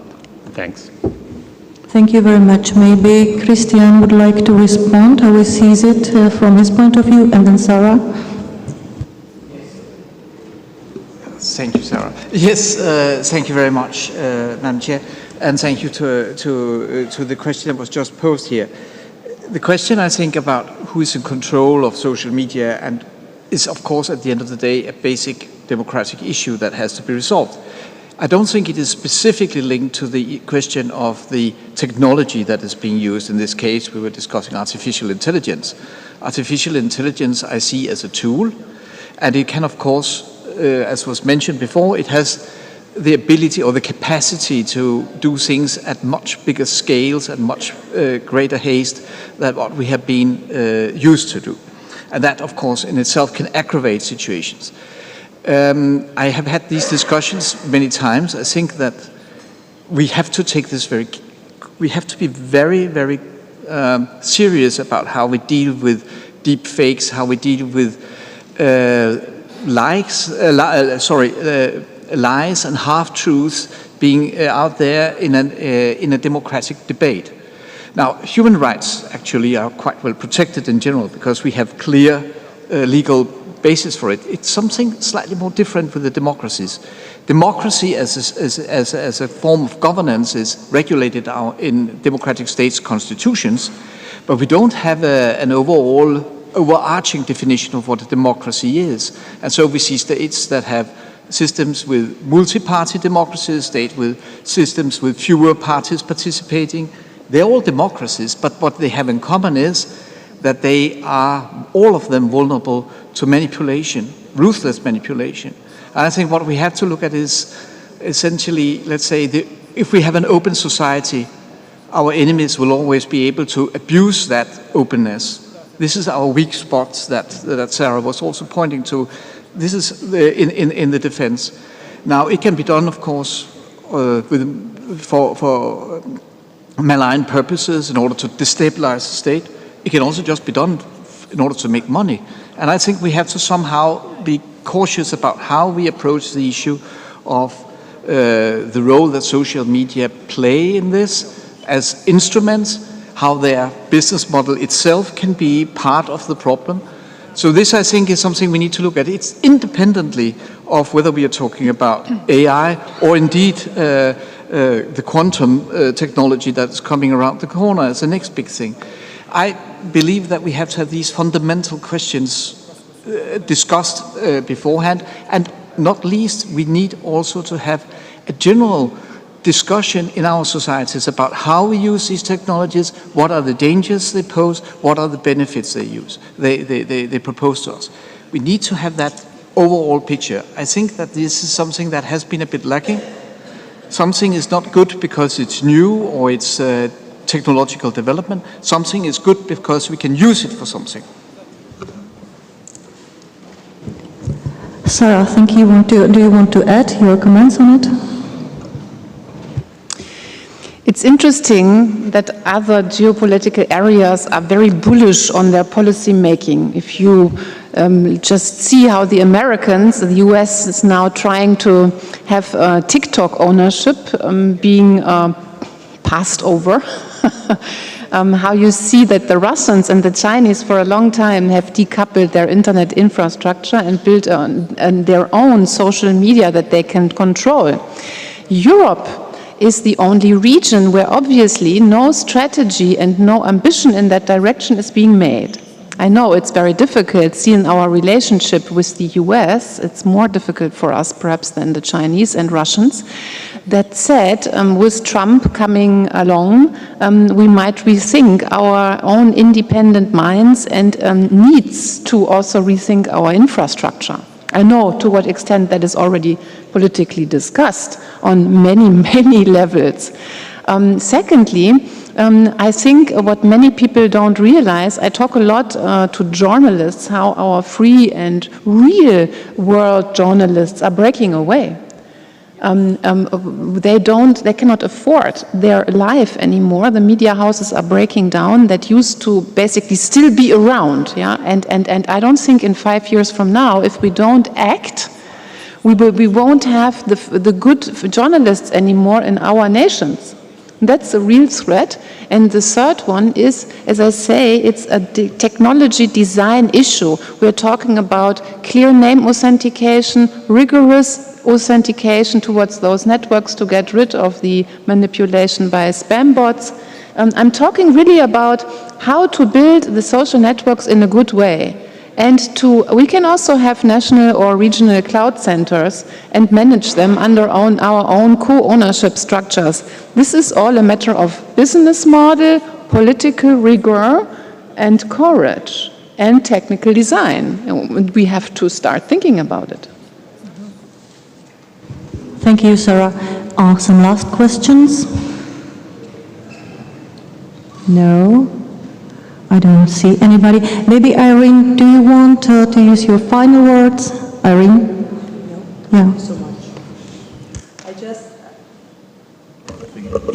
I just want to say that You know, politicians have a different way of perceiving things. So because we are all parliamentarians here, I would like to say to my colleagues that it's a very serious issue. And the parties usually, they want to benefit from new technologies, to use them to their own benefit. This is not the case. In this case, we have to think about humanity. And we have to work for the greater good. We have to work for humanity.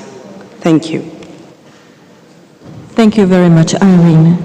So I would like we used all the time we had, and I think that we are all looking forward to the lunch in the cloister of this beautiful parliament. I want to once again express my great gratitude. This is really difficult to say. To all the speakers that adopted our invitations and are personally here with us, sharing their knowledge with us. So please, let's give them a round of applause now. Thank you very much.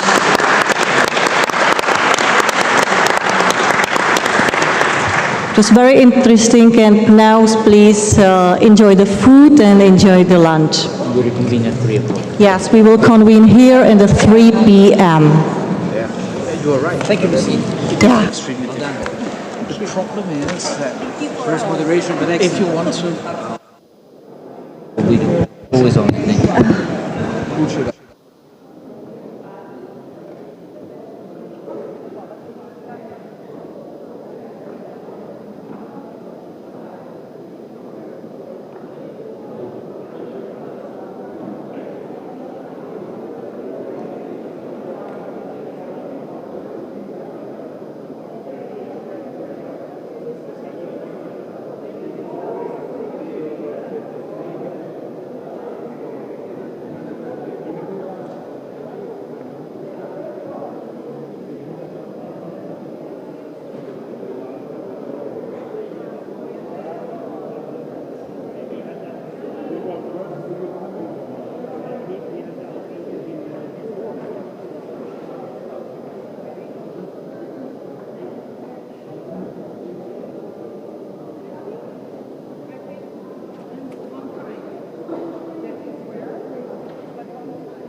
Okay.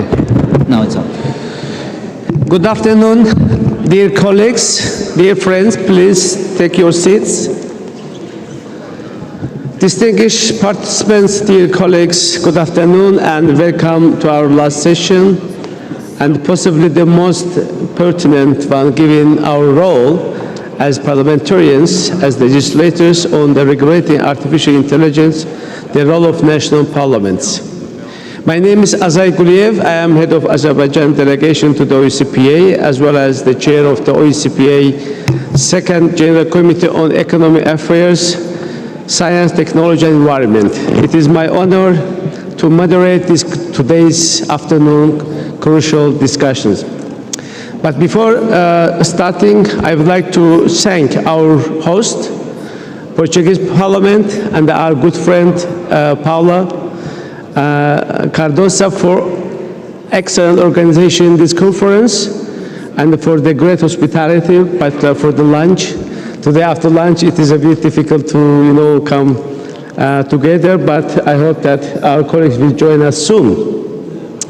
And also, of course, I want to commend the work has been done by International Secretariat, particularly by the Second Dimension team and Marco Bonabella, Daria, and the our colleagues. I know that they have put their efforts in order to make this important conference possible. Dear colleagues, today, before the lunch, we have dove into the multifaceted relations between AI and security, examining both the challenges and opportunities that advanced technologies bring to our societies. We have underlined that the AI's potential to improve efficiency, enhance quality of life, and revolutionize various sectors ranging from healthcare to transportation, from finance to education, from public administration to economic development, and from democratic processes to environmental protection. Yet alongside its promise, we also learned that AI presents profound ethical, legal, and societal risks. Concerns about job displacement, algorithmic bias, privacy issues, disinformation, and autonomous weapons are just some noticeable examples which underscore the urgent need for thoughtful and effective regulations. As we stand at the crossroads of AI's development, it is imperative that we as national parliaments play a proactive role in shaping policies that harness the benefits of AI while mitigating its risks. Today, we have the privilege of hearing from esteemed experts who will offer their insights on how national parliaments can effectively regulate AI to enhance security and protect citizens' rights. By the way, before our lunch in the morning, there was quite a number of questions related to the national regulatory let's say experience and the regulation in the national parliaments. I think we will have a time and a good opportunity to discuss and to get some, let's say, feedback from audience, how your experience is about, and how the national parliaments really could bring some added value to the issue that we are going to discuss. Dear colleagues, I would like to extend my sincere gratitude to our three outstanding keynote speakers, Mr. Carlos Zorito, Member of European Parliament, Ms. Suna Auersdottir, the third Vice Chairperson of the Council of Europe's Committee on Legal Affairs and Human Rights, and Mr. John Whittingdale, Head of the United Kingdom Delegation to the OECPA, for their readiness to inform the deliberations of our Assembly. As we start our discussion, let us keep in mind the profound impact that AI regulation will have on our societies, economies, and democratic values. I encourage all of you to engage in constructive dialogue, sharing ideas and the best practices to ensure that our regulatory frameworks promote innovation, but also protect fundamental rights and uphold the rule of law in the age of artificial intelligence. To conclude, I am pleased to see that the Parliamentary Assembly has become a privileged platform for such crucial conversations. I am particularly honored that the Second General Committee has played a pivotal role in facilitating these discussions, underscoring our dedication to fostering collaboration and understanding across diverse topics.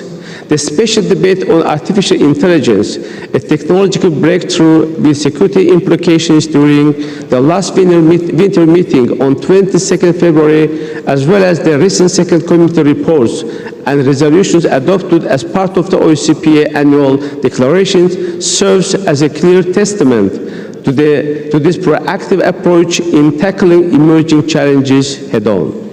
With these efforts, we have already laid a strong foundation for the continued debate and action on this vital topic. After all, it is the distinct role of the OSCPA Second General Committee to look proactively at what is yet to come, playing a leading role in bringing our society agenda forward, be it on issues related to pollution, climate change, energy security, connectivity, or, as today, artificial intelligence. And always with a special eye to the end users of the OSCE product, as our Secretary General often says, our citizens. This is the quotation to our good friend of our Assembly and the Secretary General, Roberto Mantella. The insights shared today will undoubtedly inform our collective understanding and guide our future actions as we navigate the complexities of regulating artificial intelligence. The goal is clear, steering the evaluation of this technology in line with our shared values. Thank you, dear colleagues. Now, I'd like to give the floor to our first guest speaker, Carlos Zorrini, member of the European Parliament.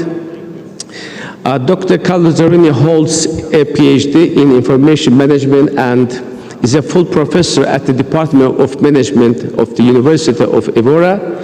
He has held various academic and governmental positions and served as a member of parliament in multiple legislatures. Since 2014, he has been a member of the European Parliament, where he currently serves as a full member of the Committee on Industry, Research and Energy, and as a substitute member of the Committee on Development. He is also the European Parliament Standing Rapporteur for Humanitarian Aid. So, Dr. Zorino, you have the floor. Thank you very much. Good afternoon, all. Dear President of the OSCE PA, my colleague, Portuguese delegation, and my colleague Paulo Cardoso, dear colleague Luis Graça, dear moderator and colleagues of panel, dear participants, it's for me a big honor to have this opportunity to participate in this very timely session to discuss the security challenges in the age of artificial intelligence. Let me tell you that it's also for me very emotional to return to this space. I was elected 9 times in my constituency to the national parliament, so I have a lot of very good memories from this room, from this house. I will try to combine in my approach my experience as co-president of the ACP-EU GPA under Samoa Agreement. You know, it's the second bigger GPA in the world with 106 countries, 4 continents, 2 billion people, and before under the Cotonou Agreement. And also my work, as told in my CV, as a co-legislator in the European Parliament in several files linked with the digital transition and the digital decade. You know that with the digital acceleration, we need to deal daily with the challenges of information, misinformation, disinformation. And most important of all, I think, you are now conscious of the finishment or finitude of the humanity, of humankind, not only by a potential nuclear Armageddon or by the destruction of our habitat, our planet, but also by the destruction of our capacity to be ourselves. And I think this is about that you are discussing when we discuss about security, is the possibility to destroy ourselves as with the capability to maintain a viable, just humankind. Generative artificial intelligence is a global opportunity to achieve great and positive goals, but it's also, as you know, a security challenge. At the artificial dimension, it's a risk mainly to repetitive tasks and an opportunity not to do them. So it's an opportunity to find new ways to use our life and our resources. The intelligence part of the equation is a challenge to imagination and creativity. We need to be always 1 second ahead of the machine, because if you stay 1 second behind the machine, we will be dominated by its command and control. And the generative ability is the ultimate challenge, the challenge to be decent and ethical, because only if we are decent and ethical, we could generate a world that will be ethical and decent also. Because you are creating the languages and the meta-languages. So, let's go to the European Union. The European Union not having the potential, because there are no agreement to have more own resources and so on, not having the potential for investment and knowledge to lead technologically these domains, tries with the Green Deal and also with the Data Deal. The Data Deal is a name I used to qualify the digital decade. I think it's a data deal. People give your own data, because in the European Union the data is property of people and they are the right of privacy, but they give the data to receive in turn best services, best information, more peace, more freedom, and so on. This is the deal, the data deal. So, with this Green Deal and data deal, the European Union tried to use this soft power of leadership through regulation. The United States leads through engineering and investment. China leads through engineering and investment. European Union leads with some creativity, but mostly try to lead with creativity and regulation. Regulation based in a central idea, the human-centric approach. That is what inspired all the regulation of the data deal or digital package, from data protection, copyright, cybersecurity, digital markets. I was the rapporteur of DMEA, for instance, and the Artificial Intelligence Act. Legislation based on values and on the identification and prevention of systemic risks seeks to become a global standard. You want to provoke a Brussels effect. We want to provoke a Brussels effect also in this issue. And I can say that in the example of the data protection, in the example of the copyright, is somehow well succeeded. You will see if we could be also well succeeded with artificial intelligence. We see that the United Kingdom is following the same steps. We see that also in the United States they are following the same steps. Perhaps you can be succeeded with that. Global companies have been induced to act in the European EU, in the European Union, as European companies, and therefore also have advantage in some global regulatory standardization. Is another idea that I want to share with you. Some people say there are no big companies in Europe. It's true, but for me, I have no way to create by a miracle 6 or 7 big six in the European Union. What we need is to put the big six working in the European Union as an European companies. And if they do that, the market in Europe is so strong and so important that they will accept our regulation, and also to use our regulation in the global scope is the strategy. Okay. Specifically, the artificial intelligence regulation was adopted in the final reading by the European Parliament in the plenary in March this year.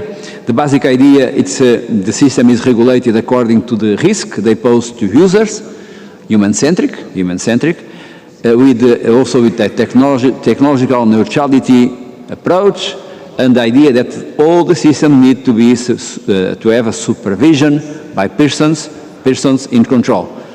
Human-centric, technologically neutral, people in control. That's the main idea. How? With the, the risk grading, some things that is unacceptable risk, not acceptable, forbidden, behavior manipulation, or vulnerable people or groups. I want also to underline to you that what is difficult is to define vulnerable people. This is very difficult. It's very easy to say manipulation of vulnerable people is forbidden, but where is the border? Vulnerable or not vulnerable? Okay. Social score is also forbidden, the classification of persons based on behavior, socioeconomic status, personal characteristics, but how to work when the algorithms help us to make assessments, performance assessment, which is the border for that, which is the level that is forbidden or not forbidden. The biometric identification and categorization of natural persons, real-time and remote facial recognition also are forbidden, also are an unacceptable risk, but you need to use that, for instance, for law enforcement, preventive or investigative movements. Okay, the rules are very clear, the application is very difficult. After there are the high-risk systems encompassing products including medical devices, games, toys, management and operation of essential infrastructure, vocational training, employment, access to services, application, interpretation of the law. These high-risk systems have to be assessed before they are authorized and during the life cycles. And the most important in this rule is that the citizens have the right to lodge a complaint against AI systems with the competent authorities. This is the most important of this second kind of systems. About the generative artificial intelligence in particular, we try to address the question of transparency of the rules. It's mandatory to publicize when content is generated by AI. You know how many issues are now with, for instance, the Hollywood and the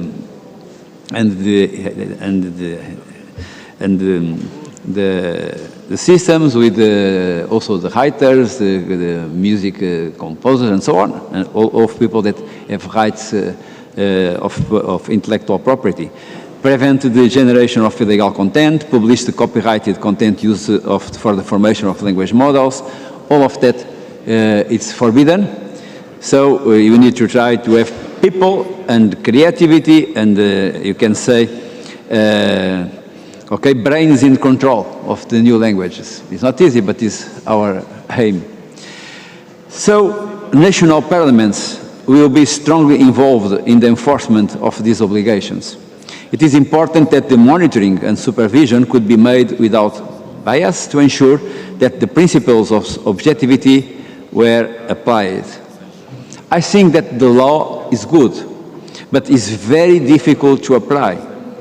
As I said before, more than the letter of the law, it will be the basis of knowledge and ethics underlying the application that will determine the path to where we are going. More than what we write in the law, it's the ethical approach we make applying it. And for that, we need to take in account the differences of perspective, difference of culture, but also the ethical issues, and the national parliaments has a very important role making that happen, because the proximity is higher and the knowledge of people and the proximity is really higher. And finally, I think this is very important, but the law is not enough. We need to mobilize more investment. We need to do more research. We need to train more engineers and architects. Okay. In this moment, only it's possible to try to lead by regulation, but we need to reduce the gap to the powers that have the capability to do, and to do more than us. And we need to involve people to address these challenges. Let me to try to, and this is something, an homage to Luís Graça, this comes from Algarve, but I usually use very, I say quadra in English, Luis? Okay, a small poem from António Aleixo, that is a poet from Algarve, and it's in English. It's to lie, to be safe, to reach depth, as to bring to the mix anything of trust. This is very, very interesting. In Portuguese, because perhaps anyone could help me, okay, the interpreters can help me to interpret. A mentira para ser segura. Well, the lie to be safe and to get deep has to bring to its combination something which is true. Think about that, which is the level of trust that is need to be trust, which is the level of lie that you need to classify as lie. This is the really, I call that the Aleixo paradox. And if you solve the Aleixo paradox, you can solve a lot of problems that you have to every time. And to solve the Aleixo paradox, we need not only to have the algorithms in Brussels and in the world to try to recognize the disinformation and to cut and to try to manage that, but we need to have every human being need to be someone that is able to make this work of interpretation, and to make the difference between trust and lie. And so digital literacy has to be a universal right, Digital literacy is not only digital competencies. Digital competencies are very important, but it's competencies in history, in geography, in philosophy. This is to use to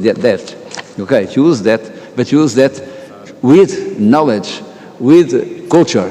This is the base. Digital literacy needs to be a universal right. And it's necessary to work on someone that I call a generative vector to eradicate the pandemic of disinformation. As in the pandemic of COVID, we create a generative vector with the vaccines that create the contagion of group and the immunization of group. You need to do the same. You need to create enough number of people with the knowledge to make the difference that it's impossible to propagate the lie. And this is a big challenge, but we need to try to do that. Finally, it's necessary to fight for an intelligent globalization and generate an humanistic spiral. I believe, after to work these last 5 years as the European Parliament rapporteur for humanitarian aid, every day fighting with lack of money, lack of people, we find some money and some resources with an arithmetical dynamic, but the problems are exponential. And also with my experience to work with these 160 countries from Caribbean, Pacific, Africa, I know that I need to finish. I believe that we need to try to use the Sustainable Development Goals as a base to create human development. Human development and an ethical globalization is the way you have to have a more secure, human, and good to life planet. Thank you very much. Thank you very much, Dr. Zorinho, for your really interesting presentation. And if you summarize what you have said, is that we have to have really the human-centered approach when we are dealing with the security and the implications of the AI and many other issues. But I hope that you will have some questions from our distinguished members. Now I'd like to give the floor to our second guest speaker, who is Madam Sunna Aversdottir. She holds a Master of Laws degree in International Human Rights and currently is a member of the Pride Party in the Icelandic Parliament. The focus of her parliamentary work has been the advancement of human rights, the protection of civil liberties, and the fight against corruption. Among many different roles, Ms. Suna serves as a Deputy Chairperson of the Committee of Economic Affairs and Trade in the Parliament of Iceland, as well as a Chairperson of the Subcommittee on Artificial Intelligence and Human Rights at the Parliamentary Assembly of the Council of Europe. So, Madam Abersdottir, you have the floor.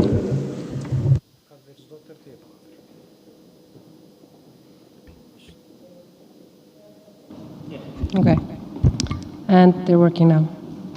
Honored colleagues, as a rapporteur of the Parliamentary Assembly of the Council of Europe's opinion on the draft Framework Convention on Artificial Intelligence, Human Rights, Democracy, and the Rule of Law, I know it's a mouthful, it's my great honor to tell you a bit about the convention and why it's significant for our topic today.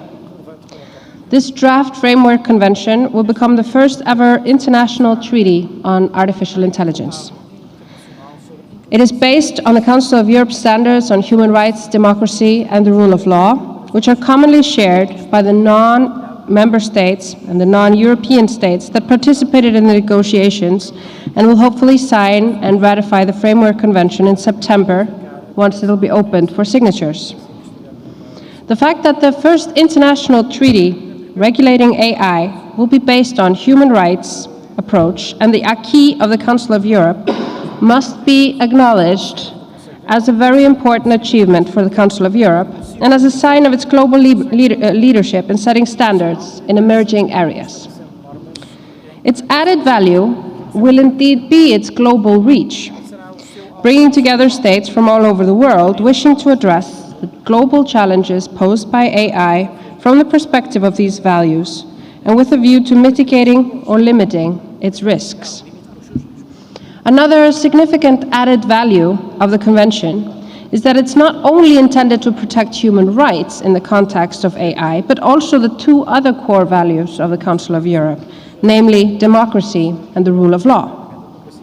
Chapter 1 of the draft Framework Convention contains general provisions, such as the object and purpose of the Framework Convention, the definition of artificial intelligence systems for the purpose of the Convention, and its scope of application, Article 3, which, as I will come to later, is also its most controversial article, the scope. Now, as regards to the scope, Article 3.1a obliges each party to, and I quote, apply the Convention to the activities within the life cycle of artificial intelligence systems undertaken by public authorities or private parties acting on their behalf. Article 3.1b obliges all parties to address risks and impacts arising from activities within the life cycle of artificial intelligence systems by private actors to the extent not covered in the subparagraph A, in a manner conforming with the object and purpose of the Convention. Now, this approach to differing between private and public actors was hotly debated and was the item of much negotiation power throughout the negotiations, and ended up being this distinguishment between the two. And this is one of the criticisms that the Assembly that I represent brought forward, that we shouldn't distinguish between public and private actors because the risks that they pose to the rights of individuals are equal. But I'll come more to that later. Chapter 2 contains two provisions enshrining general obligations on the protection of human rights, that's Article 4, and on the integrity of democratic processes and respect for the rule of law, and that's Article 5. Chapter 3 lays down general common principles that each party shall implement in regard to artificial intelligence systems, and these include human dignity and individual autonomy, transparency and oversight, accountability and responsibility, equality and non-discrimination, privacy and data protection, reliability, and safe innovation. Chapter 4 regulates remedies and procedural guarantees. Remedies for violation of human rights resulting from these activities within the life cycle of AI systems must be accessible and effective. Effective procedural guarantees shall be available where an AI system significantly impacts the enjoyment of human rights. Chapter 5 contains a unique and dedicated provision on risk and impact management framework, obliging the parties to identify, assess, prevent, and mitigate risks posed by artificial intelligence systems by considering actual and potential impacts to human rights, democracy, and the rule of law. Chapter 6 is on the implementation of the Convention, and 7 contains provisions on the follow-up mechanism and cooperation. Now, as to the follow-up mechanism, it is hoped that it will facilitate the implementation of a reporting obligation by the first states having ratified the Convention, and they will need to present their first report within the first 2 years after becoming a party. The reporting obligation enshrined will be the key to the interpretation, implementation, and development of the Convention. Now, the Conference of the Parties will have the power to identify problems in the use and implementation of the Convention, make proposals for amendments, and formulate its opinion on any amendment proposals. They can express specific recommendations on any question concerning the interpretation or application of the treaty, and facilitate the exchange of information, friendly settlement of disputes, and cooperation with relevant stakeholders. But perhaps the most problematic aspect, so that I turn to some negative points, of the Convention is its restricted scope of application, as I addressed before, with a system that we in the Assembly call à la carte, where you can choose how you treat private actors. You just have to declare how you choose to treat private actors with regard to private actors, and with blanket exceptions on national security and defense. In its past resolutions, the Parliamentary Assembly of the Council of Europe considered that private actors should fall within the scope of such a legally binding instrument, recalling that in its AI reports, the Assembly considers self-regulatory principles introduced by private actors not sufficient to adequately protect human rights. It is also the view of the Assembly that the final compromise on the public-private sectors should not be used, and we should not allow our member states of the Council of Europe to use this exception as a module to dilute the application of the Convention, the European Convention of Human Rights, to private actors operating within their jurisdiction. Parties to the European Convention of Human Rights should therefore fully apply the Convention provisions to private actors when submitting their declarations according to Article 3.1. The Conference of the Parties to the Framework Convention should also be invited to fully use its powers and reporting system to assess how parties apply the Convention to private actors and to provide guidance in its interpretation and effective application. Turning now to national defense, let me also say that while the Statute of the Council of Europe excludes matters relating to national defense, interferences with human rights resulting from military activities are not outside the scope of human rights treaties, including the European Convention on Human Rights. The Assembly has in fact adopted a report on the use of AI within the area of defense and lethal force, namely the use of AI in ongoing armed conflict, the use of autonomous weapon systems, because the use of AI in ongoing armed conflicts raises serious concern with regards to international humanitarian law and human rights law. It is also the Assembly's position that if the Framework Convention is applied mainly to public entities, the exemptions regarding AI uses for national security and defense purposes risk narrowing even more the scope of application and calling into question its transversal nature. Because let me be very clear on this, the personal integrity, human dignity, and human rights of our citizens should be seen as the most pressing security concern, not the ability of states or governments to spy on their citizens without restriction or oversight. Finally, let me conclude with some missed opportunities within the draft Framework Convention, or as we politicians might phrase it, opportunities for growth. What I miss in the Convention are specific provisions on the positive uses of artificial intelligence. Although there are incidental references to the benefits or positive effects of AI, there are no specific obligations on how to use the potential of AI for improving democracy, good governance, and the protection of human rights.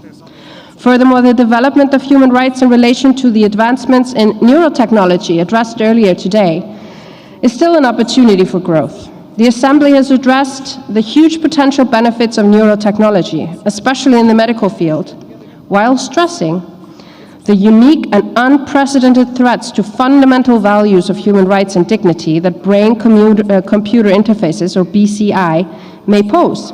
BCI technology should be developed with respect for human rights and dignity. It should be safe. It should not be used against the subject's will or in a way that prevents the subject from acting freely and being responsible for their actions. And it should not create a privileged status for its users. The Assembly therefore called on Member States to establish ethical and legal frameworks for research, development, and application of BCI technology, and to consider the establishment of new neuro rights, such as cognitive liberty, mental privacy, mental integrity, and psychological continuity. But this was not addressed in the Framework Convention. Finally, the draft Framework Convention does not address ownership of AI. The concentration of power and wealth in the hands of very few tech giants in the face of weakened workers' rights and the ability to enforce these rights through strikes.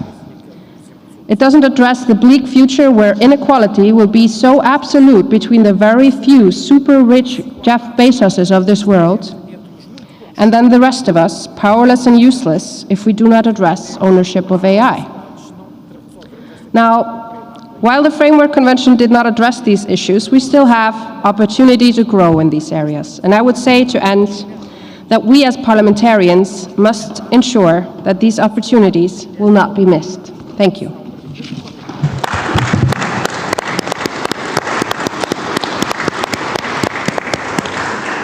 Thank you very much, Madam Sunna Aursdottir, for your interesting presentation. You have touched upon many interesting things, and that really needs to be discussed. And of course, I hope that our colleagues will raise this issue, and then we will come up later on to that point. Now, I'd like to give the floor to our friend and the colleague, Mr. John Whittingdale, who is the head of the United Kingdom delegation to the OSCE Parliamentary Assembly. He was formerly the Assembly's Special Rapporteur on War Crimes in Ukraine. He is also a member of the Assembly's Standing Committee, Rules Committee, and the Committee on Political Affairs and Security. Sir Whittingdale holds a degree in economics and has served in multiple different roles in the UK government and the Parliament throughout his career.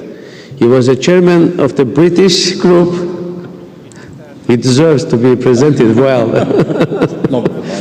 British group of the Inter-Parliamentary Union, as well as a chairman of the all-party parliamentary groups for Ukraine, Belarus, and Moldova. In 2020, Sir John was a minister for media and data. He is very relative to the topic. So he was also appointed Minister of State jointly in the Department for Culture, Media and Sport and the Department for Science, Innovation and Technology in 2023. So John, you have the floor. Please. Well, Jose, thank you for that introduction. Of all the things, perhaps the element which is most relevant is that I took a break from leading the UK delegation to OSCE PA to return to the British government, where I was Minister in the Department for Science, Innovation and Technology at the time of our first AI Safety Summit, which took place last year.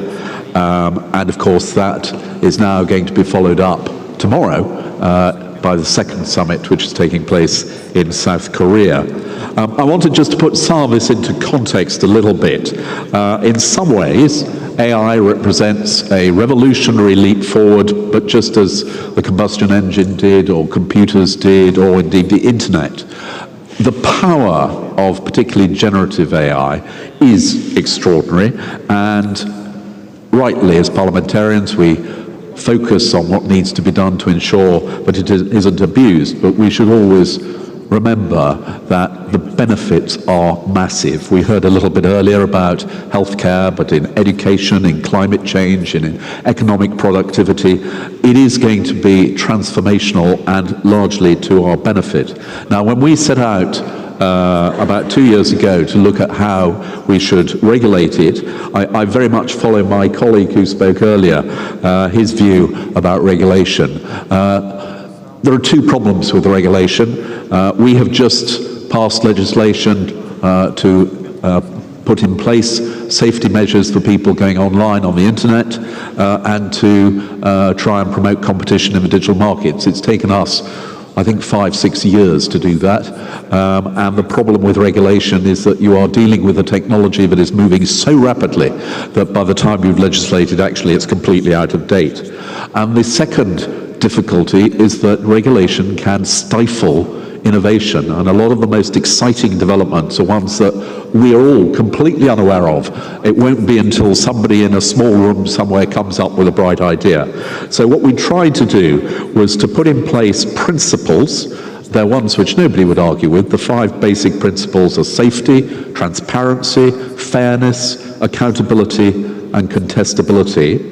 And then, rather than try and impose that through a single mechanism, we have a number of regulators, each of which deals with a particular area, and in each case they are developing measures to take account of the use of AI in their sectors. So I'm talking about things like the Competition Agency, the Data Protection Office, the Medicines Regulator, the Food Standards Agency, and each one is focusing on what needs to be done to encourage innovation in AI, but also to make sure that it is properly used. And that is then overseen by a central body in the government.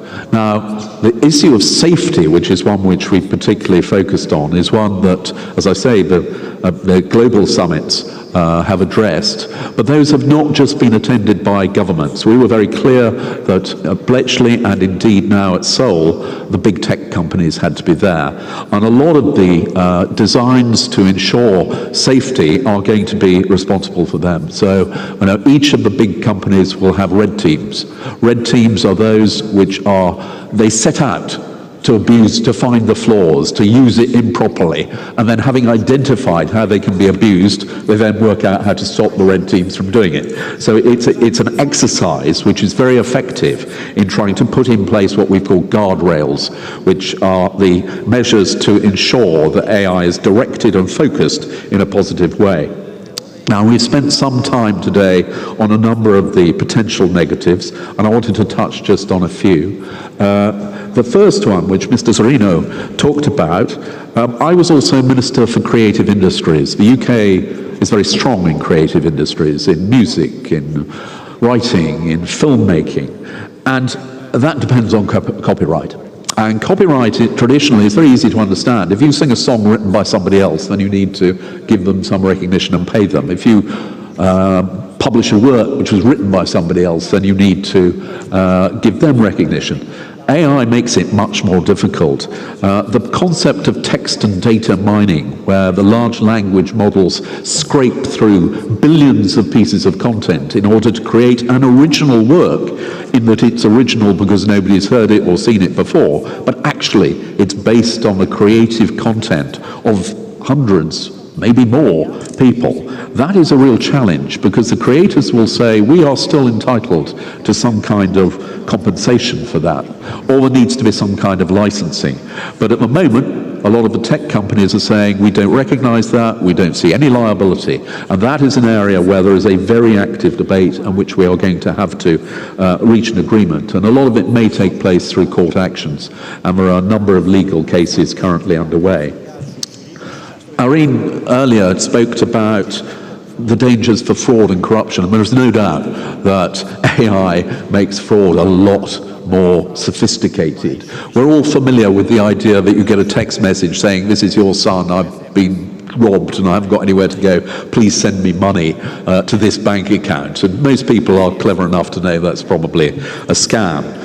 If you get a message from your son in your son's voice, then it becomes much more difficult. And the way in which AI can be used to create messages or videos which are almost indistinguishable is also something we need to take seriously. It has many benefits, but of course also it is going to be a very powerful tool for those who wish to disrupt elections. And we've already begun to see how in elections fake news and false videos have been released. So far we've been reasonably successful in spotting them, but each one is more sophisticated than the last. And actually, in my view, one of the answers to that, and I was responsible in government for many years for media, is actually support for traditional public service media, who will ensure that before they spread information it is properly checked and verified. The problem with social media is none of that happens. We're also meeting the challenges in a number of other areas which have been referred to. Facial recognition software is now becoming ubiquitous. It has benefits. My colleague in government who is responsible for policing is really keen on it. He sees a world where anybody who has a conviction for shoplifting, they will be instantly recognized when they come into a shop and they can be banned. It raises privacy issues. But there are benefits for law enforcement too, in spotting convicted criminals, finding people, but we need to have clear rules of engagement. Autonomous decision making. So I took a bill through our parliament which looked at how we protect people who are subject to autonomous decision making, particularly in the area of recruitment, where there may be algorithmic discrimination or bias, where people can find that they get a job or don't get a job because somehow they've fallen foul of the algorithm. That is something which we need to put a protection against, and ultimately we said that anybody who is subject to autonomous decision making needs to have a right of appeal to a human who will actually look at why the machine has reached the decision it has. The other area, which again was touched on this morning, which is horrible, is the way in which AI can be used for the manufacture of child pornography, or indeed another one we've been dealing with, which is revenge pornography. Angry ex-boyfriends who use AI to create pornographic images of their former girlfriend and then spread them through the internet. We are passing specific laws against that, and obviously child pornography is already illegal, but we need to extend that so that the law takes account of child pornography or indeed exchanges online with a machine purporting to be a child, which are the equivalent of a real person. So all of these are measures which I think Parliament does have a role to play in, but they are specific areas, and we mustn't do anything to prevent innovation in what is one of the most exciting developments, certainly, I will ever see. I leave you with one thought. I was lucky enough to attend the conversation which took place between my Prime Minister and Elon Musk a year ago at the beginning of the AI Safety Summit. And Elon Musk, who has a graphic turn of phrase, says this is the end of work. There will be no more jobs. His actual quote was, "No job is needed. You can have a job if you want one for personal satisfaction, but AI will do everything." Now, I don't know if we've quite got to that. I did, before sitting down this afternoon, just say to my ChatGPT and Copilot, write me a speech on parliamentary regulation of artificial intelligence. I can tell you it was very good. It's probably better than one I've just given. And what's more, if I'd asked it, it could have written it and then delivered it in my voice in Portuguese. So I'm afraid the interpreters may find a bit of a threat there too. This is a totally different world.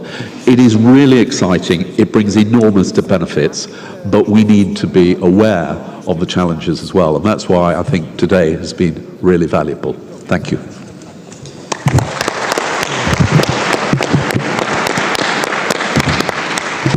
Thank you very much, dear John. Thank you for sharing your personal experience with us. I think this is what we are looking for, particularly to learn more about our national delegations, the experience that you have so far. So thank you very much again. Now I'd like to open the debate, and please raise your hand if you want to make some intervention or raise some question to our esteemed speakers.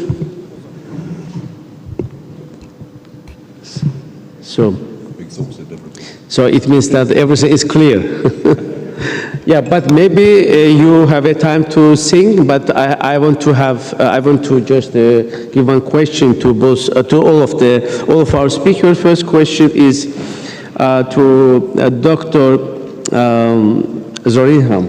You have mentioned about the European Parliament's initiative, and you have, just elaborated the EU perspective, how we should deal with that issue.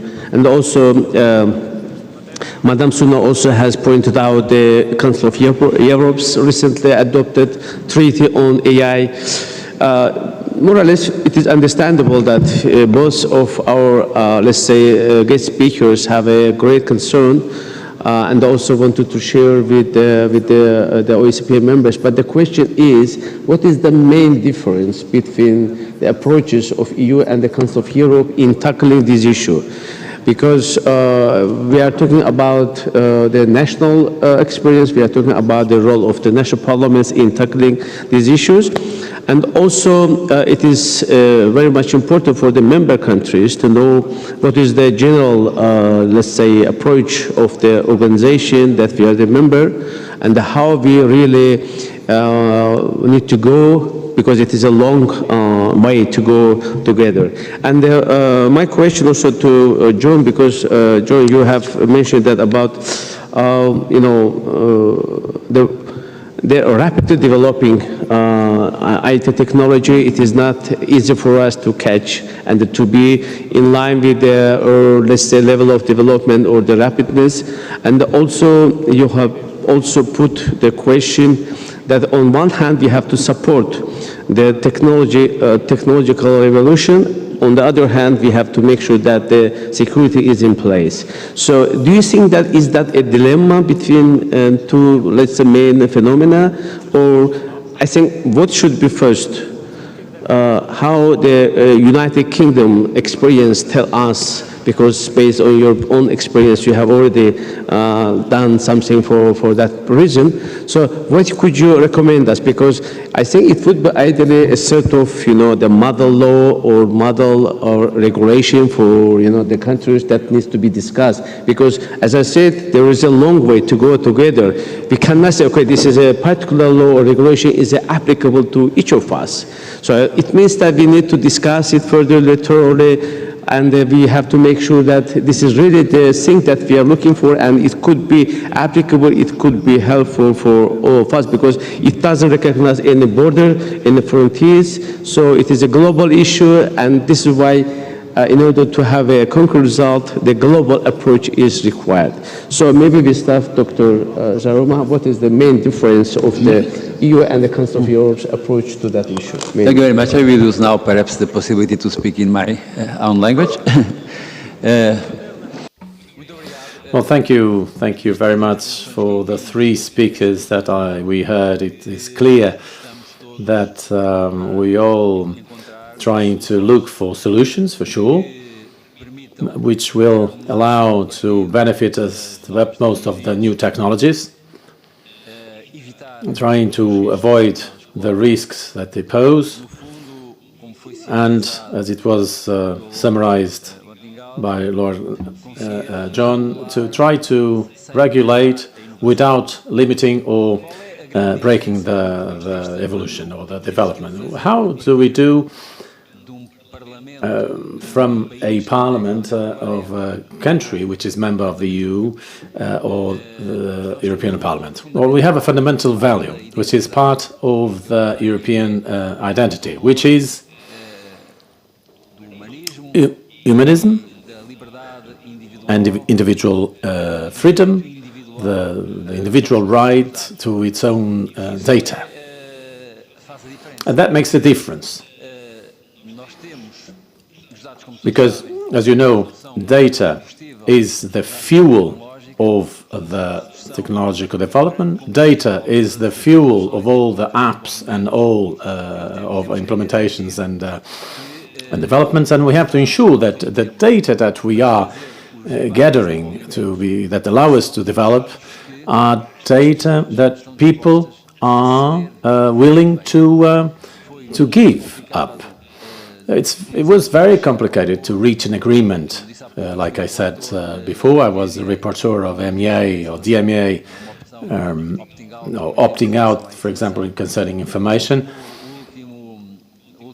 And the last ruling to which I was part as a negotiator, as a shadow rapporteur of the Social Democrats, S&D, was the data in health sector within the European Union.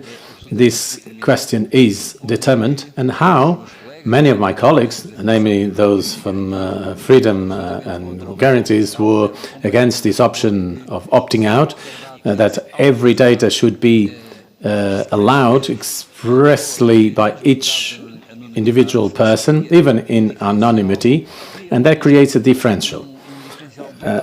Huge in terms of ability to innovate in the EU, and also has a negative impact for the patients and for the health services to be able to give answers based on technology and to be able to reach more people. But this balance is very difficult to reach. And within the EU, we tried to base ourselves in this fundamental principle. And I come to an end saying that regulation has not technological, has to be based on this value, neutrality, based on people, based on their consent and their own control. This is the difference, and this is the difficult, but it can also be the big advantage. The question is simple. As a European legislator, either our vision wins and we'll be in the forefront of the fight for development. If we lose, then we'll be in not well, but we still have a long way to go, certainly. Thank you. Thank you, Dr. Zorrinha. And now I'd like to ask Suna, maybe I just reshape my question a bit, because you have mentioned that in the treaty that the Council of Europe has adopted, some positive aspects of AI is missing. And also you have mentioned that it doesn't address the ownership of AI, which is a very important point, because without identifying that, it will be a bit difficult for us to address all the issues. So my question is, it is legally binding first ever adopted treaty by the Council of Europe.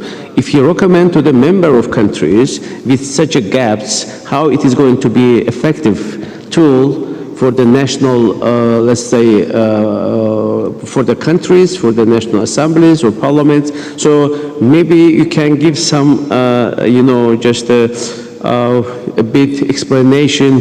What is your perspective of adopting or of joining the member country to that treaty, and how really Council of Europe is going to, if it is necessary to update or to make some follow-up activities in the coming future. Thank you.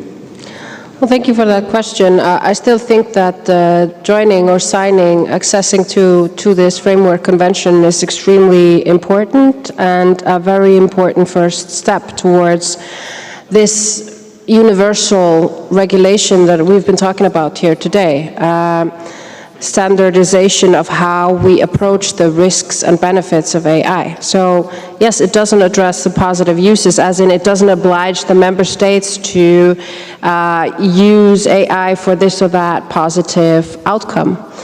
But what it does do is set certain standards. Now, I wanted to answer your original question about the difference between the two treaties or the two regulatory frameworks. So first of all, of course, the European Union let's say, has a much stronger regulatory standpoint in the sense that it becomes directly applicable in all of the European Union. So their AI Act will be transposed into the national legislations of all EU member states, no exceptions or things like that. So in that sense, you could say that it has a stronger legal basis. What the treaty does is that it is an international, legally binding framework convention. So it is intended to be a framework around the regulation of AI within the national parliaments that sign up to it, So, and the EU, just to note, is going to be, as far as I understand, and was part of the negotiations, a signatory. So in that sense, what our treaty offers is that it's a global instrument that has a much wider reach than the European Union, in the sense that the EU has, significantly less member states than the Council of Europe to begin with. And then on top of that, we had a lot of outside of Council of Europe actors with us as well, like the United States and some South American countries and Japan, just to name a few examples. So what is also important is, this distinguishment. There are these formalistic differences that I was mentioning, the number of states, the kind of instrument it is, but then there's also the content. And when it comes to the content, there's a lot of similarities in this approach that we have, this human-centric approach. Ours, we say it's based on the values of the Council of Europe. In the EU, they talk about, risk assessment, which we also talk about. So we have similar approaches to the same issue, but it's of course just different instruments, and it belongs to different bodies. But what I think is a significant factor here is that the EU is going to be a member of this treaty. So I would definitely encourage everybody to sign up. And it still leaves us with a lot of room to improve these opportunities for growth, as I called them, because we do need to address ownership of AI systems. And it's like I said before earlier when I was asking a question here, it's the elephant in the room. The fact that these business models that social media companies work on, they're mining our data to manipulate us, to sell advertisements in a completely transparent way, in a way that has been described very adequately as surveillance capitalism. And we're allowing this model that disinforms our citizenry, that abuses our time and effort and literacy to nefarious ends, to just happen. Because we've just allowed ourselves to become part of it and are not really addressing it very thoroughly. And some significant changes in our approach to intellectual property, to property in general, have to happen, because do we really want the Elon Musks of this world to be the sole owners of authority in the world? Because if we don't regulate companies like X, so aptly named now, or Facebook, or whatever it is, we will end up there. We will end up with Elon Musk and Jeff Bezos and guys like that running this world. And we will have inequality far beyond our wildest dreams in terms of, just the abject poverty that we will witness if we don't do something about the ownership and the right to benefit from these advancements. So this is something where we have an opportunity to grow, and we can still add it. Thank you. Thank you very much. Dear Suna, I think, it is a question and the topic that we need discuss further on. And of course, there are a lot of questions. I don't want to take a time. If any of our colleagues still wishes to take a floor, please feel free. Yevgeny, but before Yevgeny, because I asked a question to John about the experience that our good friend has regarding the upgrade, the following up or updating the regulations in light of rapid development of AI, and what is the main challenges. Of course, you mentioned about that, but maybe you can give some example or some case if you have faced so far. And also, what's your recommendation? Because you are the one who represents the national delegation here.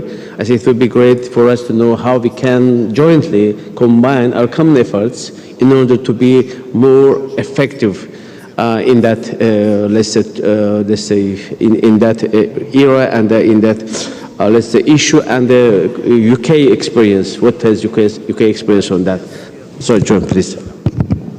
Well, every country is developing its own. I mean, we've heard about the EU's regulatory framework and the Council of Europe. My country is a signatory of the Council of Europe, no longer in the EU. But equally, the biggest players are in America. We've seen the executive order produced by the President. But the second biggest player in this is China. And we had a long debate about, when we set up the AI Safety Summit, about whether or not to invite the Chinese.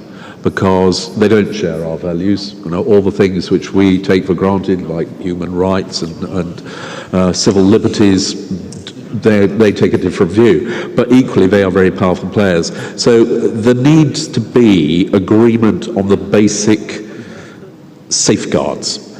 And actually, the people who are most likely to deliver those are the companies.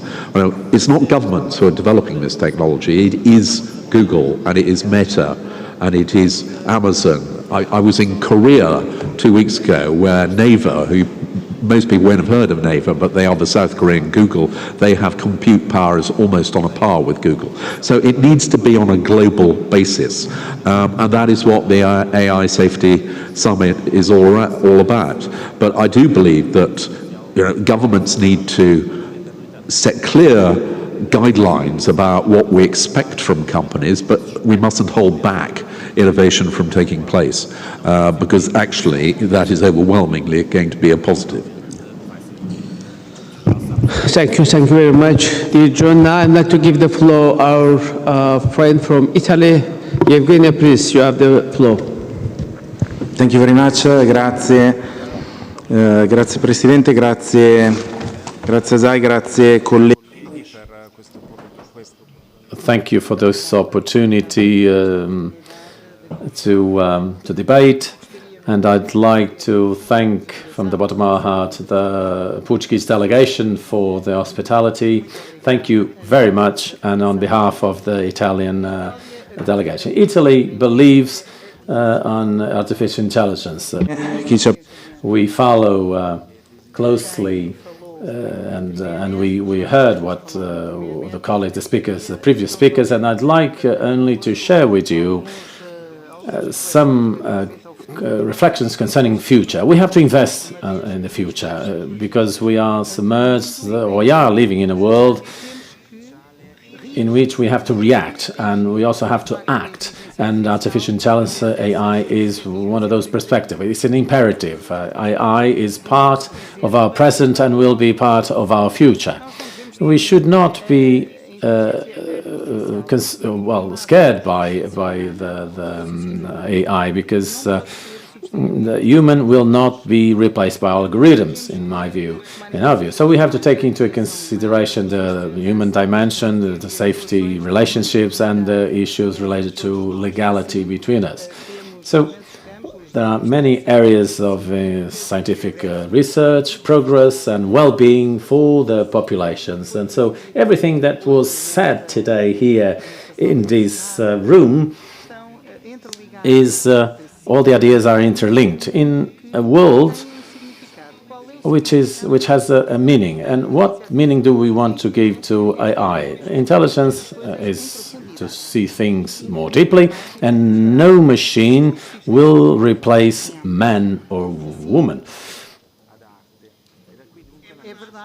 So it's also true that we need to define a framework with rules, with laws, which will allow us to use appropriately AI. We have to rule AI in legal terms, developing this technology, AI, based on the human potential. We have to invest in AI, we have to bet on AI, and we have to ensure equal access to instruments based on AI for all countries. And I'm, of course, referring to those countries which are member of our organization, but also I'm referring to technologies in general, but not just technology based on AI. So we need to implement necessary infrastructures. First of all, the 5G network. We know that China is developing already reinforcement of connection to 6G, not just 6G. So I'm not here questioning what we need to do, but the truth is the parliament or the parliaments or national parliaments are the ideal forum to debate these matters. So as a representative in my country and fight against organized crime, I'd like to say that we have to build a paradigm which allows us to manage all the systems based on AI. Thank you very much. Thank you very much, dear Evgenia. You have raised... Okay, please. You're lady from... Yeah, you want... No. Okay, you just raised your hand. That's why I just... Okay, so Evgenia, you have raised a very important question, whether we should be in line with all this, geopolitical competition or not. You have spoken about the Chinese, US and the EU competition that also Dr. Zorin also mentioned about that. This is the main question. This is the main question, but the question is, as John rightly mentioned before, that there is a great need for cooperation, global cooperation. So, of course, if we put this, on the topic of our national interests only, of course, the globally we will use, and it will become more and more difficult. So, you want to add something, please? Yeah, if I could just quickly respond. I mean, it's true that a machine will never physically replace a man or a woman, but it depends on what you mean with replace, because the current prediction is that about 40% of current jobs are at risk of being taken over by AI. Now imagine if 40% of your population within a short period of time lost their jobs to AI. What would you do for that population? Where are you going to send them? Where are they going to work? We need to rethink our entire societal system because of these developments. We can't just stop looking the other way and talk about the amazing opportunities of AI, but not look at the costs, which are massive societal displacement. And if we continue to look away from the issue of ownership and the right to benefit from these advancements and allow a very select few to gather insane amounts of wealth based on this technology and leaving, let's say it's only the 40%. Let's say that this is a correct prediction and that it won't exponentially grow like everything in the sector has been exponentially growing. Still, 40% of the workforce in the dust without a job and therefore without a reliable income. Where are we going to go with that? We really do need to address the main issue, which is who gets to benefit. It should be our societies. It shouldn't be the Elon Musks and the Jeff Bezoses of the world. And for that, we have to ask the fundamental question, are we really served with our current model on intellectual property and property rights in general? We have to look at it now, because this is the time to ensure that we don't have some dystopian future ahead of us. Yeah, thank you.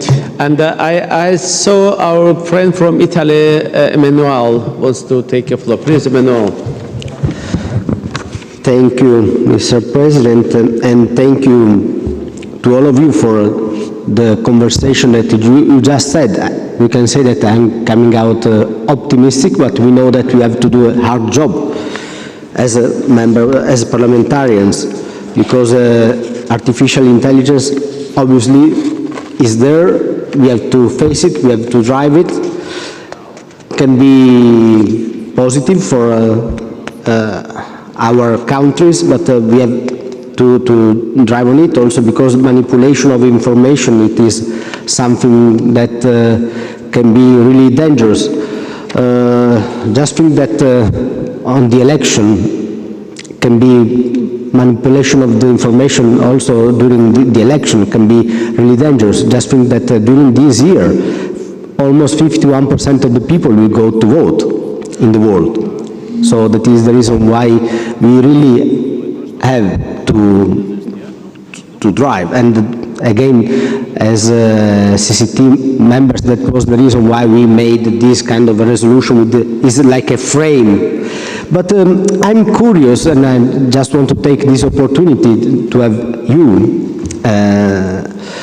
I'm curious because if I think to artificial intelligence, I think about something quick, immediate. But on the other hand, who has to legislate, to make the rules? The parliamentarians, the parliaments. it's not that fast. So, like, I would like to have like a suggestion how to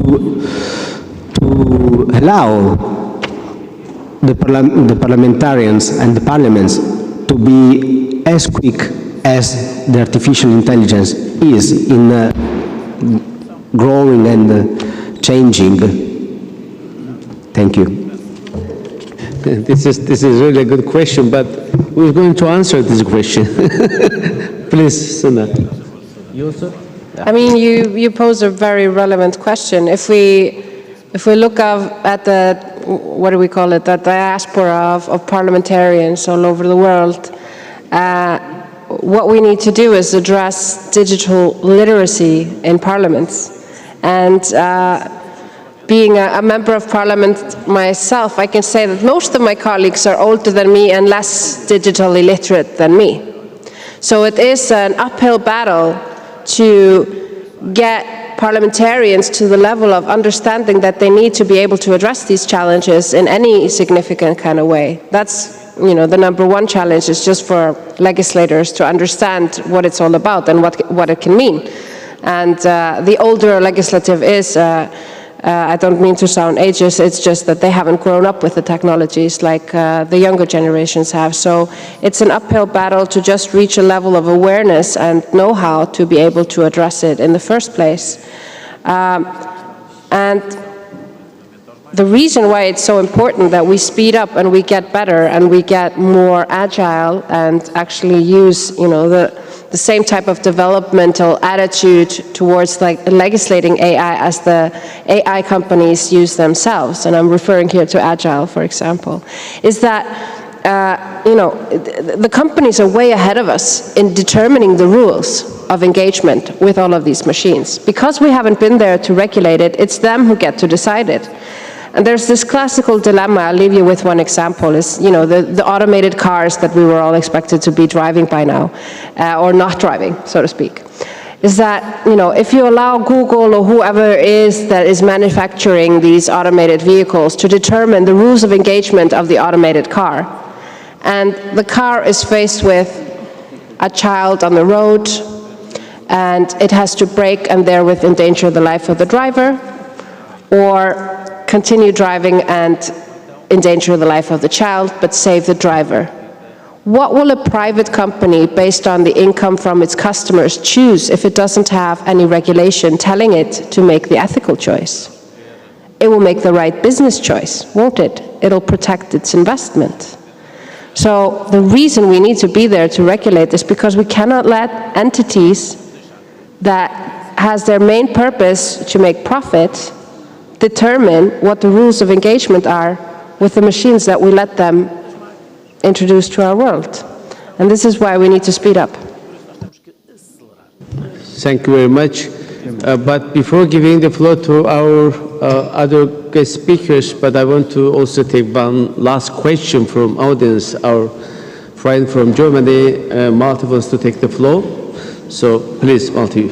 Yes, I just want to mention, because you said that a large percentage of workers will be de-employed because of the AI, but on the other hand, we have a lot of new opportunities in plenty of sectors for new job opportunities. And in times of the lack of skilled workers in many countries, I think this is also something that we can positively look upon.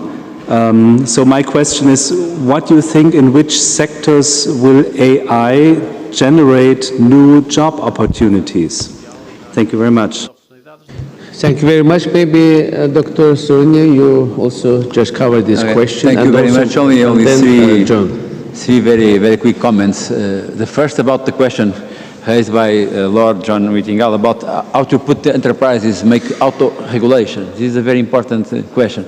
The solution we try to put in work in the European Union is the idea that the fox needs to maintain the chicken in the place, because if all the chicken is hit, the fox also dead with hungry. So it's the principle of the DMA, is the principle of the SCA.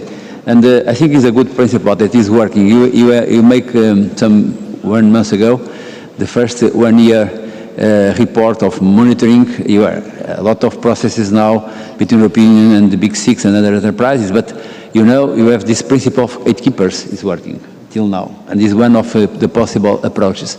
The second note about the question of alignment. You are now the foreign minister of Portugal, the foreign affairs minister of Portugal. My former colleague in the European Parliament, Paulo Rangel, perhaps now he could hear me. And this question of alignment is perhaps a very good question for him, because how to align, we need to align global solutions for that. You need to align also with China, but which will be the headlines? For me, the headlines is imagination. Till now, imagination is one point, is his headline. The second headline is the heights to have own meanings, is the height of meaning. But it's very difficult, it's a very crucial issue.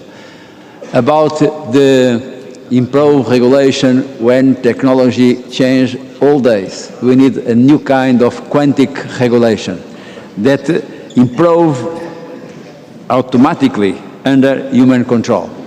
It's easy to do, no, but you need to try. Thank you. Thank you very much. Now I want to give the floor to Mr. Whittingdale for his maybe last remark. Thanks. It may be that 40% of jobs are replaced by AI, but that I don't think is something that we should be frightened of. I think it will need for us to readjust what we expect, and actually it offers opportunities for people to have much more leisure time and not to have the drudgery of a lot of jobs which will be replaced by AI.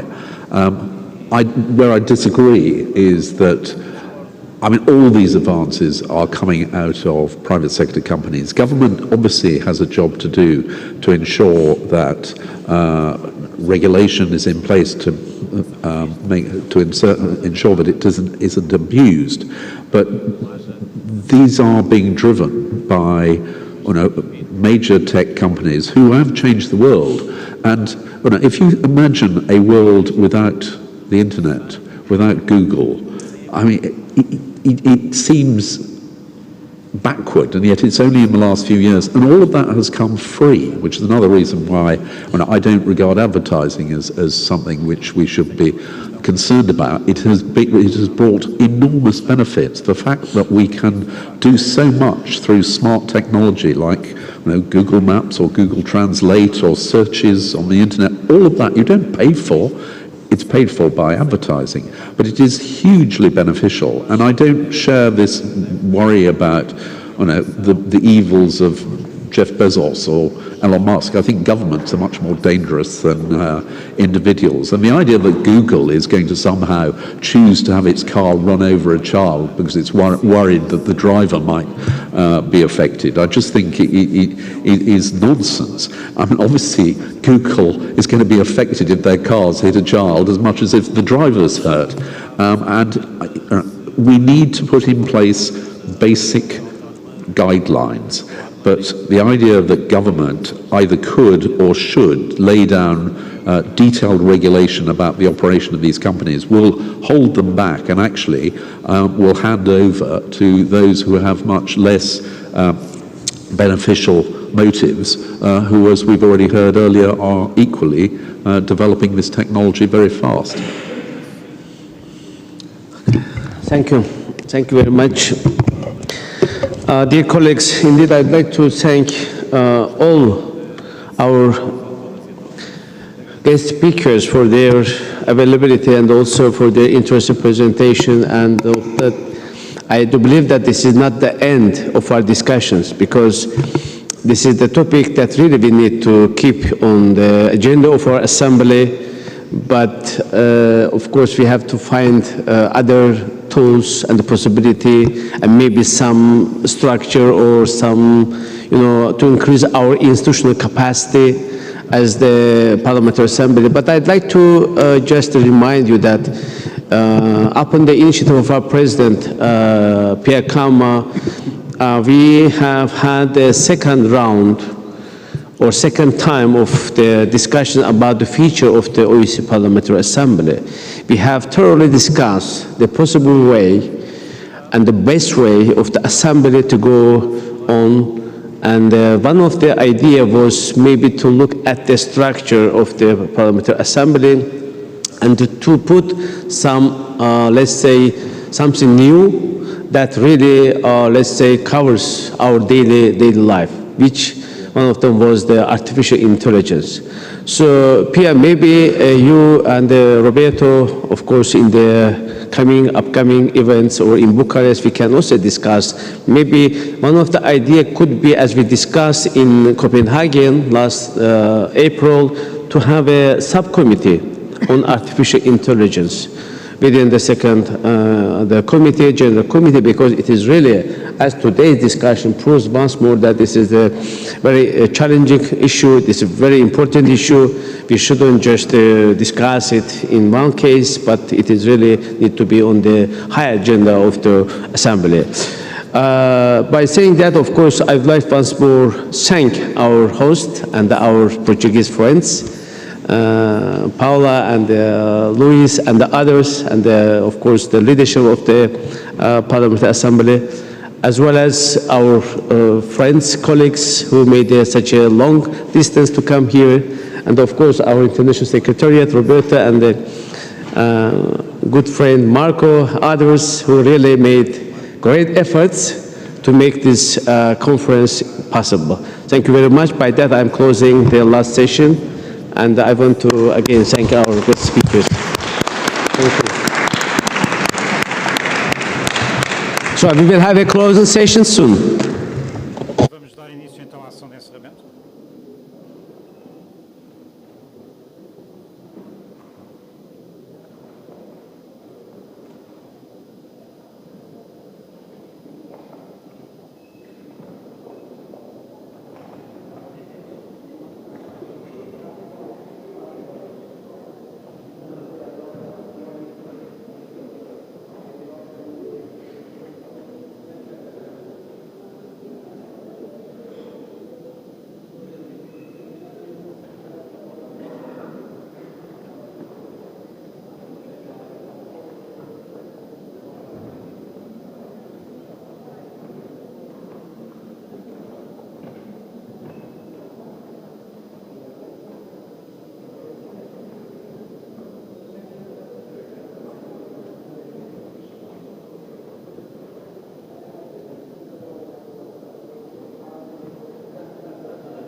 Muito boa tarde a todos. Nós vamos dar Good afternoon. We are now going to start the closing session and try to make it short. We all want to go back home.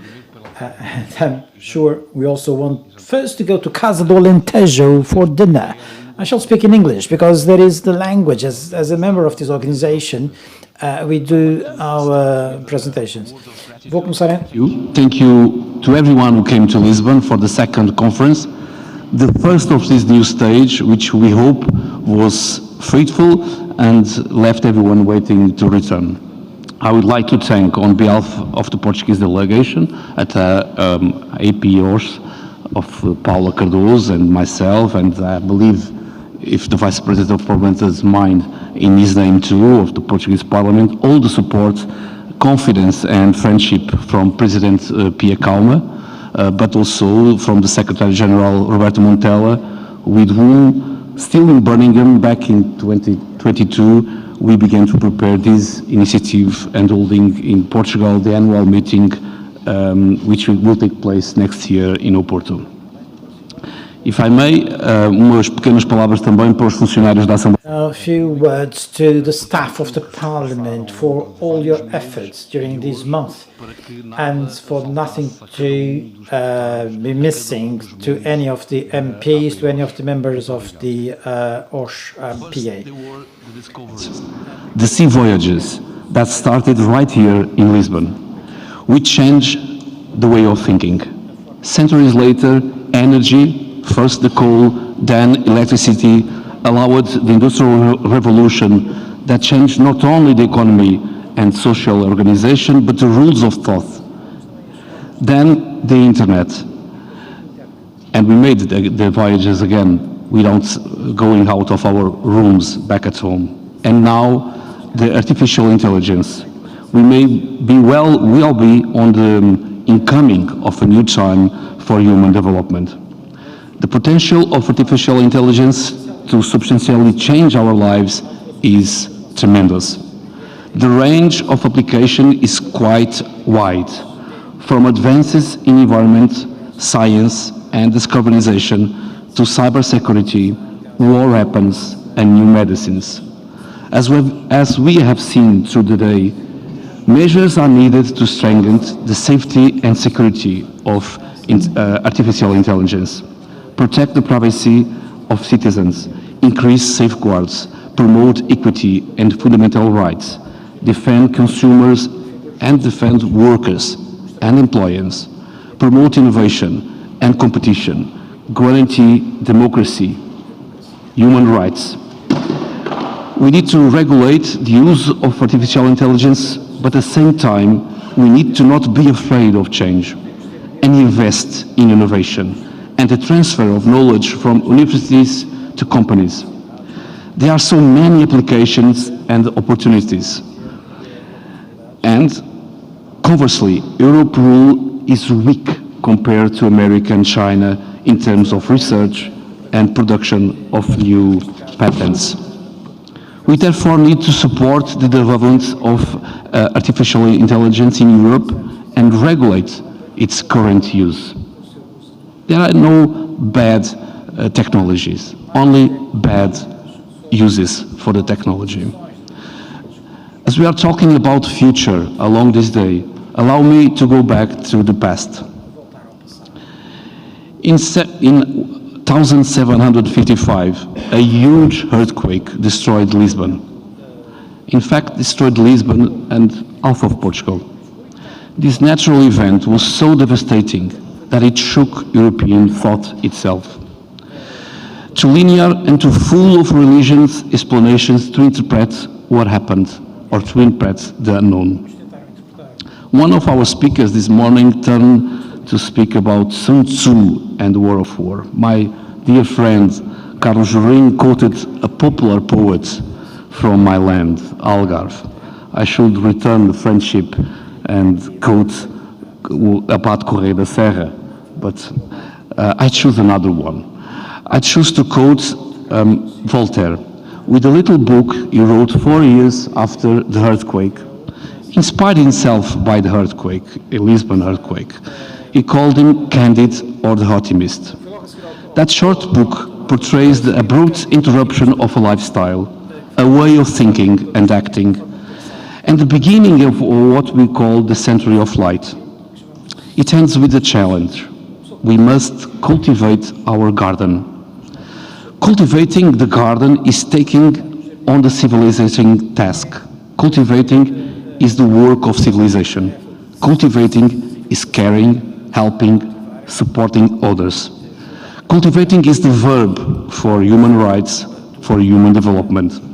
As politicians, as members of parliament, we know that it is necessary permanently cultivate the garden. That is to face problems with the aim of human rights as a road to put artificial intelligence at the service of human beings so that the world can gradually improve. Or at least for those who don't live permanently in Lisbon, don't get worse. Returning to Voltaire in his book, I hope we took the inspiration and the tools to once, back in our national parliaments, create the political environment to get the world improved and to let better than we found it. Thank you very much to come to Lisbon. It's my honor now to give the stage to our General Secretary, Roberto Montella. Thank you.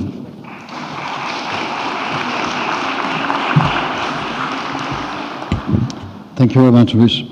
Ladies and gentlemen, Mr. Minister, Vice President, Madam President, thank you very much for this event. Paola, I would like to thank you in particular. I would like to thank your staff, Anna, Margarita, Nuno, all those who have worked on this conference, the colleagues in the OSCE Parliamentary Assembly, Marco, Daria, all of those who have worked on this. I know many people have thanked you, but I think now that we are in the conclusion, we actually have to thank you and to thank Portugal in particular. Portugal has been playing a key role in our Assembly. You've had this morning the visit of our former President, João Soares, who was our President for many years. We had two Vice Presidents from Portugal, Isabel Santos and Ilse de Sena. We have leaders of Portugal who have been very active in the Parliamentary Assembly. I think Portugal plays an important role. Next year, it's been said, you're going to host the biggest event. It's the biggest contribution that you can give to the Parliamentary Assembly, hosting an annual session in Porto next year. And these Lisbon conferences, I mean, now you have in the logo, it's becoming a tradition. And I must say I have participated in many sessions of the Parliamentary Assembly. And this type of conferences, like the one we had in Landsweiler a few weeks ago, or in Cyprus on corruption a few years ago, they become more and more the center where really good debate, good discussions on issues can take place. Normally in our statutory meetings, in our official meetings, we are very much driven by the protocol that we have to pass resolutions, but we don't have the opportunity to debate freely. And I can say the number of participants, this is, for your information, the biggest event ever in participation that is not a non-statutory meeting. So we've never had so much participants in an event which is a non-statutory meeting. The choice of the argument, of course, I will not add any other word on artificial intelligence. One, because I'm not an expert, but two, because I think we've heard from distinguished guests, and I would like to thank all the experts who have taken the floor here. We have really learned a lot, and I think anything that I would add is superfluous, because I think everything has been said. I am proud that the Parliamentary Assembly is giving itself more and more tools to debate key issues that we have. I think in the past years, we've had the capacity to kind of accompany what's happening in the world. We've seen in the last years terrorism become a big issue, and we've given ourselves a tool to deal with terrorism, which is the Committee on Fight Against Terrorism. Migration, we've given ourselves our tool. Climate change, we have a special representative. Now artificial intelligence, so I welcome also the idea that we give ourselves some maybe also organic tools to deal with these central issues, so that they are not just debated in the plenary, but more focus is given on them. I think a key issue is that these issues cannot be dealt by national legislations, and I think it is very good that the Council of Europe has legislated on this, but that also the Parliamentary Assembly understands that we need to have multilateral tools to deal with these challenges. All the big challenges that we have in front of us can only be dealt with members of parliaments, leaders getting together, discussing between themselves and devising solutions to the big challenges that we have together. Also, a word of gratitude to the second committee, led by Azai Guliev and Gudrun Kugler this morning was here, although Artur Gerasimov was not here. But the second committee has taken a greater role, also probably with the help of Marco in our secretariat, who gives a boost into focusing on key issues that are on the world's agenda and working on that. So thank you very much also to the second committee. I would leave it with the words of, there is an Italian delegation, a consistent Italian delegation here, and you've probably, the Italians will know better. There is, in these days in Italy, a long debate over a book, The Rule of the Game, that was published by the former head of the Italian counterespionage, Marco Mancini. And he talks about human intelligence and digital intelligence, and also in the framework of what has happened on the 7th of October in Israel. So I think, and this would be my conclusion, I think that it is very important, of course, to regulate and to promote artificial intelligence, but I'm also a strong, let's say, fan of human intelligence, and I think in some sectors of life, never forget that human intelligence is really the key to make key powerful decisions that depend also on the future of our lives. So while we regulate artificial intelligence, let's of course make sure that we preserve and we defend human intelligence, of which I have strong belief in. Thank you very much.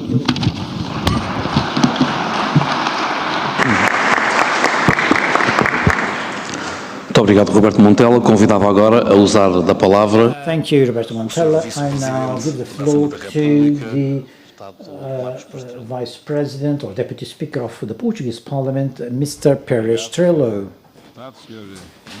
Thank you, Mr. Member of Parliament.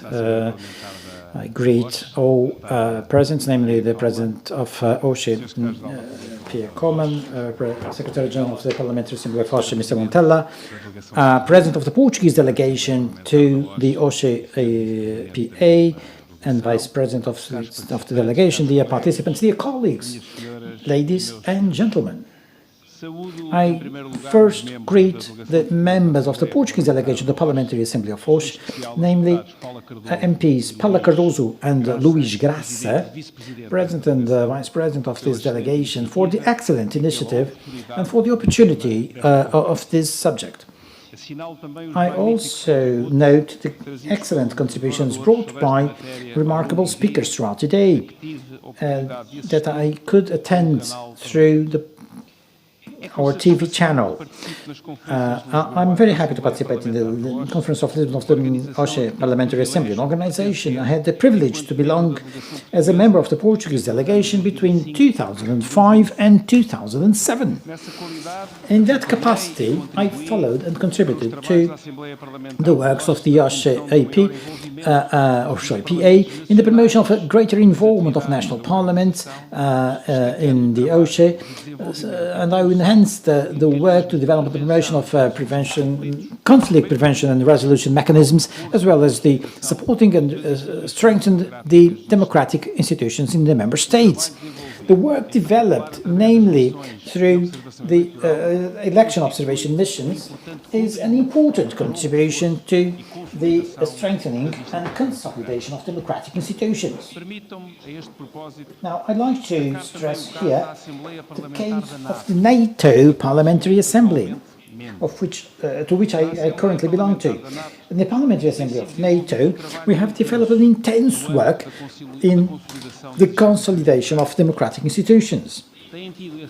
That role has been played by the Roseroff seminars that have already had hundreds of editions on subjects on the strengthening of democracies, defense and security. It's an important tool to the dialogue and cooperation with parliaments from Central and Eastern Europe that are not members of NATO. No less important has been the work of the Special Group for the Mediterranean and the Middle East, that has been able to sit at the same table, parliamentaries from that region, where safety issues are known to all of you, and it seems that they are getting worse. Now, I stress, under the scope of the Parliamentary Assembly of NATO, a recommendation made by this Assembly towards the creation of a Democratic Resilience Centre at NATO as a resource made available to states, the structure of which would coordinate with other organizations issues related to democratic resilience. The parliamentary assemblies are also privileged fora for the debate on the key role that science and technology play in the world today and its impacts on security and prosperity of states and peoples. Now, the subject of today's event, security in the age of artificial intelligence, is of the utmost importance. Artificial intelligence is changing quickly and changes the way how people live and work. The implications and impacts of artificial intelligence are difficult to assess, given its very quick development and the variety of applications. Just think about the applications of AI today, and then look back 5 or 10 years. What an evolution! And imagine, how will it be like in 10 years? It's difficult to imagine. Namely, in the areas of defense and security, core concern of this organization, and also the other one, I belong to the NATO Parliamentary Assembly, applications seem endless, impossible to predict, and of unimaginable consequences, be it in the military field and the non-military field. It can be constructive or destructive. The integration of artificial intelligence brings countless opportunities and benefits in support to the human factor, to improve knowledge on different scenarios and operations, or in the analysis of the different options in terms of strategic decision-making. In the areas of defense, there is a potential for development of autonomous systems, contributing to a new paradigm, the role of troops in conflict with artificial intelligence, allowing to carry out extremely destructive missions without putting the soldiers at risk. And also the systems of cyber defense, where artificial intelligence improves the resistance to cyber threats. Now, associated with challenges and opportunities, the application of artificial intelligence also entails risks and brings ethical and legal challenges, namely as regards the humanitarian international law, the rights of people, and the capacity to generate disruptive disinformation with very strong impacts on different sectors of society, namely the resilience of democratic institutions. Irrespective of the risks and challenges, the growing popularity and wide accessibility of AI is a reality that brings the need to joint efforts to face these opportunities and challenges it entails through the adoption of regulatory strategies and frameworks. Recently, in a conference of parliamentarians, members of the NATO Parliamentary Assembly, the vice president of one of the largest technological institutes in the world, when she was asked, faced with questions of ethical, legal and regulatory nature, the answer was that her institution was of a scientific one. It was not a police or a law enforcement organization or political organization. I'm not saying what institute all this, because we're working under the Chatham House rules meeting, but a few weeks later, at another university, also a renowned university, ethical and regulatory issues, on the contrary, were at the core of the concerns of academics and researchers. It was comforting to know that not all scientific community is immersed in the Manhattan Project spirit. As parliamentarians, we play a key role in the conception of regulatory frameworks for the development of standards towards an ethical use of AI, monitoring powers to promote its accountability, and also make people aware of its potentialities and risks. Now, all these areas are extremely important. Political areas are very important and urgent in certain international fora, parliamentary fora, just like the parliamentary assemblies, and they are therefore important for the sharing of good practices and sharing of information on common rules towards universally agreed rules that are coherent. I close with a greeting to the participants, members of the OSCE Parliamentary Assembly, and also some of the NATO Parliamentary Assembly that are present here. And I wish that you may still have time to enjoy the history and culture of Lisbon. Thank you.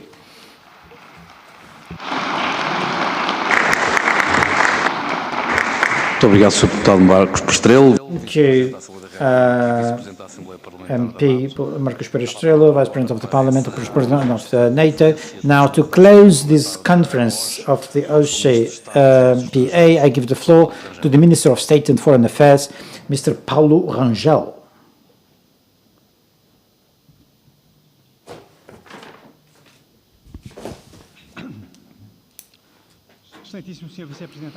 Mr. Deputy Speaker of the Portuguese Parliament, Mr. Marcos Pestrelo, Madam President of the Parliamentary Assembly of OSCE, Mr. Pierre Kalman, Secretary of State of the Parliamentary Assembly of OSCE, Roberto Montella, President of the Portuguese delegation to the of the Portuguese Parliament to this Parliamentary Assembly, Mrs. Paula Cardoso, and the Vice President of the delegation, Mr. Luis Graça, ladies and gentlemen, MPs, ambassadors, ladies and gentlemen. Before I start, because I as it is normal in Portuguese, I'd like to tell you that I have a small present for each one of you. I have my book about the English Revolution and the shape of a democratic parliament that is on Parliament, a very small essay that will be there, is already there, is a blue book, and I hope that at the end of this session you can pick one. I won't sign it because otherwise I could not take care of my functions. It will be a very, very, I'd say, long session of signatures. Agradeço muito o convite. So I thank you for the invitation to participate in the closing of this second Lisbon Conference of the OSCE Parliamentary Assembly. This organization is a unique institution because it is at the same time the largest forum of world security and a core entity in the defense of democracy, human rights, freedom of expression, pluralism, free elections and fair elections. I'd like to stress the Office for Democratic Institutions and Human Rights that plays an extremely relevant role, I would say irreplaceable role, in the election observation missions, in the analysis of the elections legislation, and in counseling, development and maintenance of democratic institutions. I would even say that OSCE has established and consolidated the international standards for free and fair elections, democracies,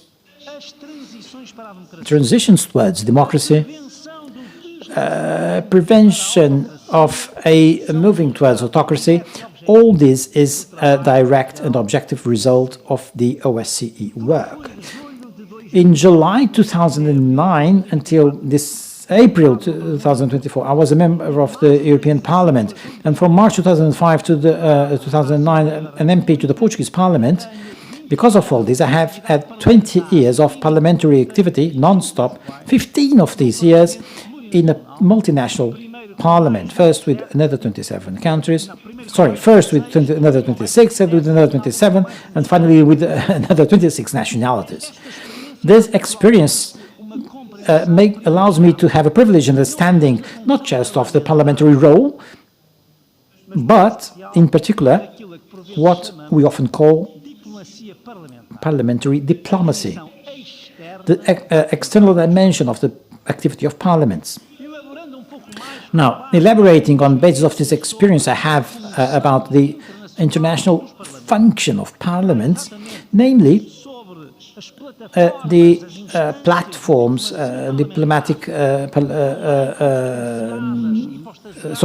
parliamentary diplomacy that are so well represented in this Parliamentary Assembly of the OSCE, one may wonder, what sense does it make to develop international relations between parliaments, or between parliamentary delegations? Don't we all know that, according to the classical doctrine of separation of powers, described by John Locke and Montesquieu, that the federative power to John Locke, or the exertion of inurgention by Montesquieu, the power to make peace and war and to make alliances between political communities, don't we know that this power is an exclusive attribution of the executive power? So does it make any sense to talk about parliamentary diplomacy?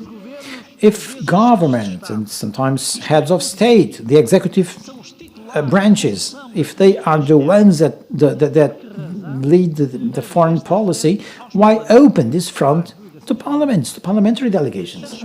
The answer, namely to all democratic regimes, is easy and convincing, because parliaments give a specific contribution to foreign policy, facing what in classical philosophy and scholastics we call specific difference. While governments may have a minority or majority support, and they always reflect in the external plan a unique, unified and indivisible position, translated in the vote of that state in the international bodies that it belongs to, national parliaments, on their hand, are the expression of plurality, internal diversity. I mean, irrespective or notwithstanding the will of the majority that is expressed in parliaments, but they are the contribution that parliaments can bring to the international level is the diversity, plurality of national visions, although represented proportionally in each delegation. National parliaments contribute greatly to the establishment of a true international political space and a true international democratic sphere. As a matter of fact, minority positions in a national parliament may correspond to a majority position in another national parliament, and this interaction then leads to a international political arena.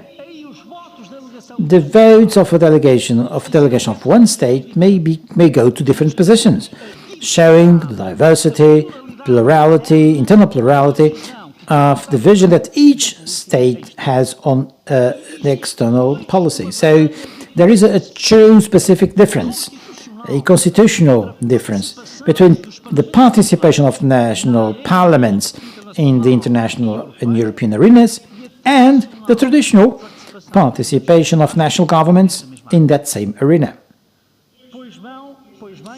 Well, if this contextualization of the diplomatic function of parliaments goes for many organizations, Council of Europe, European Union, NATO, it makes even more sense and is very pertinent in the concrete case of OSCE, the Parliamentary Assembly of OSCE.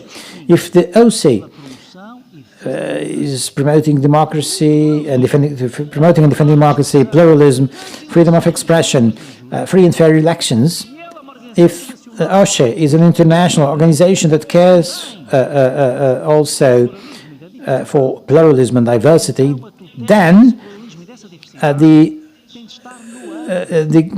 promoting, enhancing these values can only belong to this organization. And the only way to ensure diversity and pluralism can only be ensured, and it is, by a parliamentary assembly as the one we have here. One last word to associate this doctrinal perspective on the role of Parliamentary Assembly with the theme of this conference: security in the age of artificial intelligence. At a time when disinformation, hybrid attacks, digital manipulation, cybercrime are growing in all fronts, the democratic process and the security of critical infrastructures have to be protected. The digital world knows no borders. The virtual became universal. Artificial intelligence boosts this digitalization and of our political reality and the international political reality. On one hand, it gives us tools, instruments to strengthen security in general and the reliability of the election processes and democratic mechanisms. But on the other hand, this artificial intelligence increases the possibilities of threats, disruption of those processes, of those mechanisms, and of the infrastructures that support them and make them work. There is a whole new world, a wonderful new world, as Axel would have said, that requires study, positioning, deliberation, action. Always in the defense of democracy, pluralism, human rights, and security. Hence, democracy, pluralism, human rights, and Pax, security. Pax and teacher. Always with a plural, diversified, dialectic vision, where a network of parliaments in the parliamentary assembly that serves democracy. Only an organization with these democratic values and history can promote in each state and in other states that are not members, promote and uphold democracy. In one word, here, at this Parliamentary Assembly, international and European democracy is at the service of national democracies. Thank you.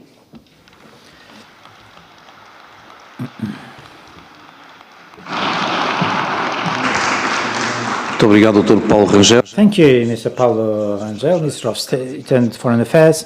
Dear colleagues, on behalf of our President Pierre Comer, we now close this second conference of Lisbon. I hope to see you again soon, and you are all invited for dinner. Thank you.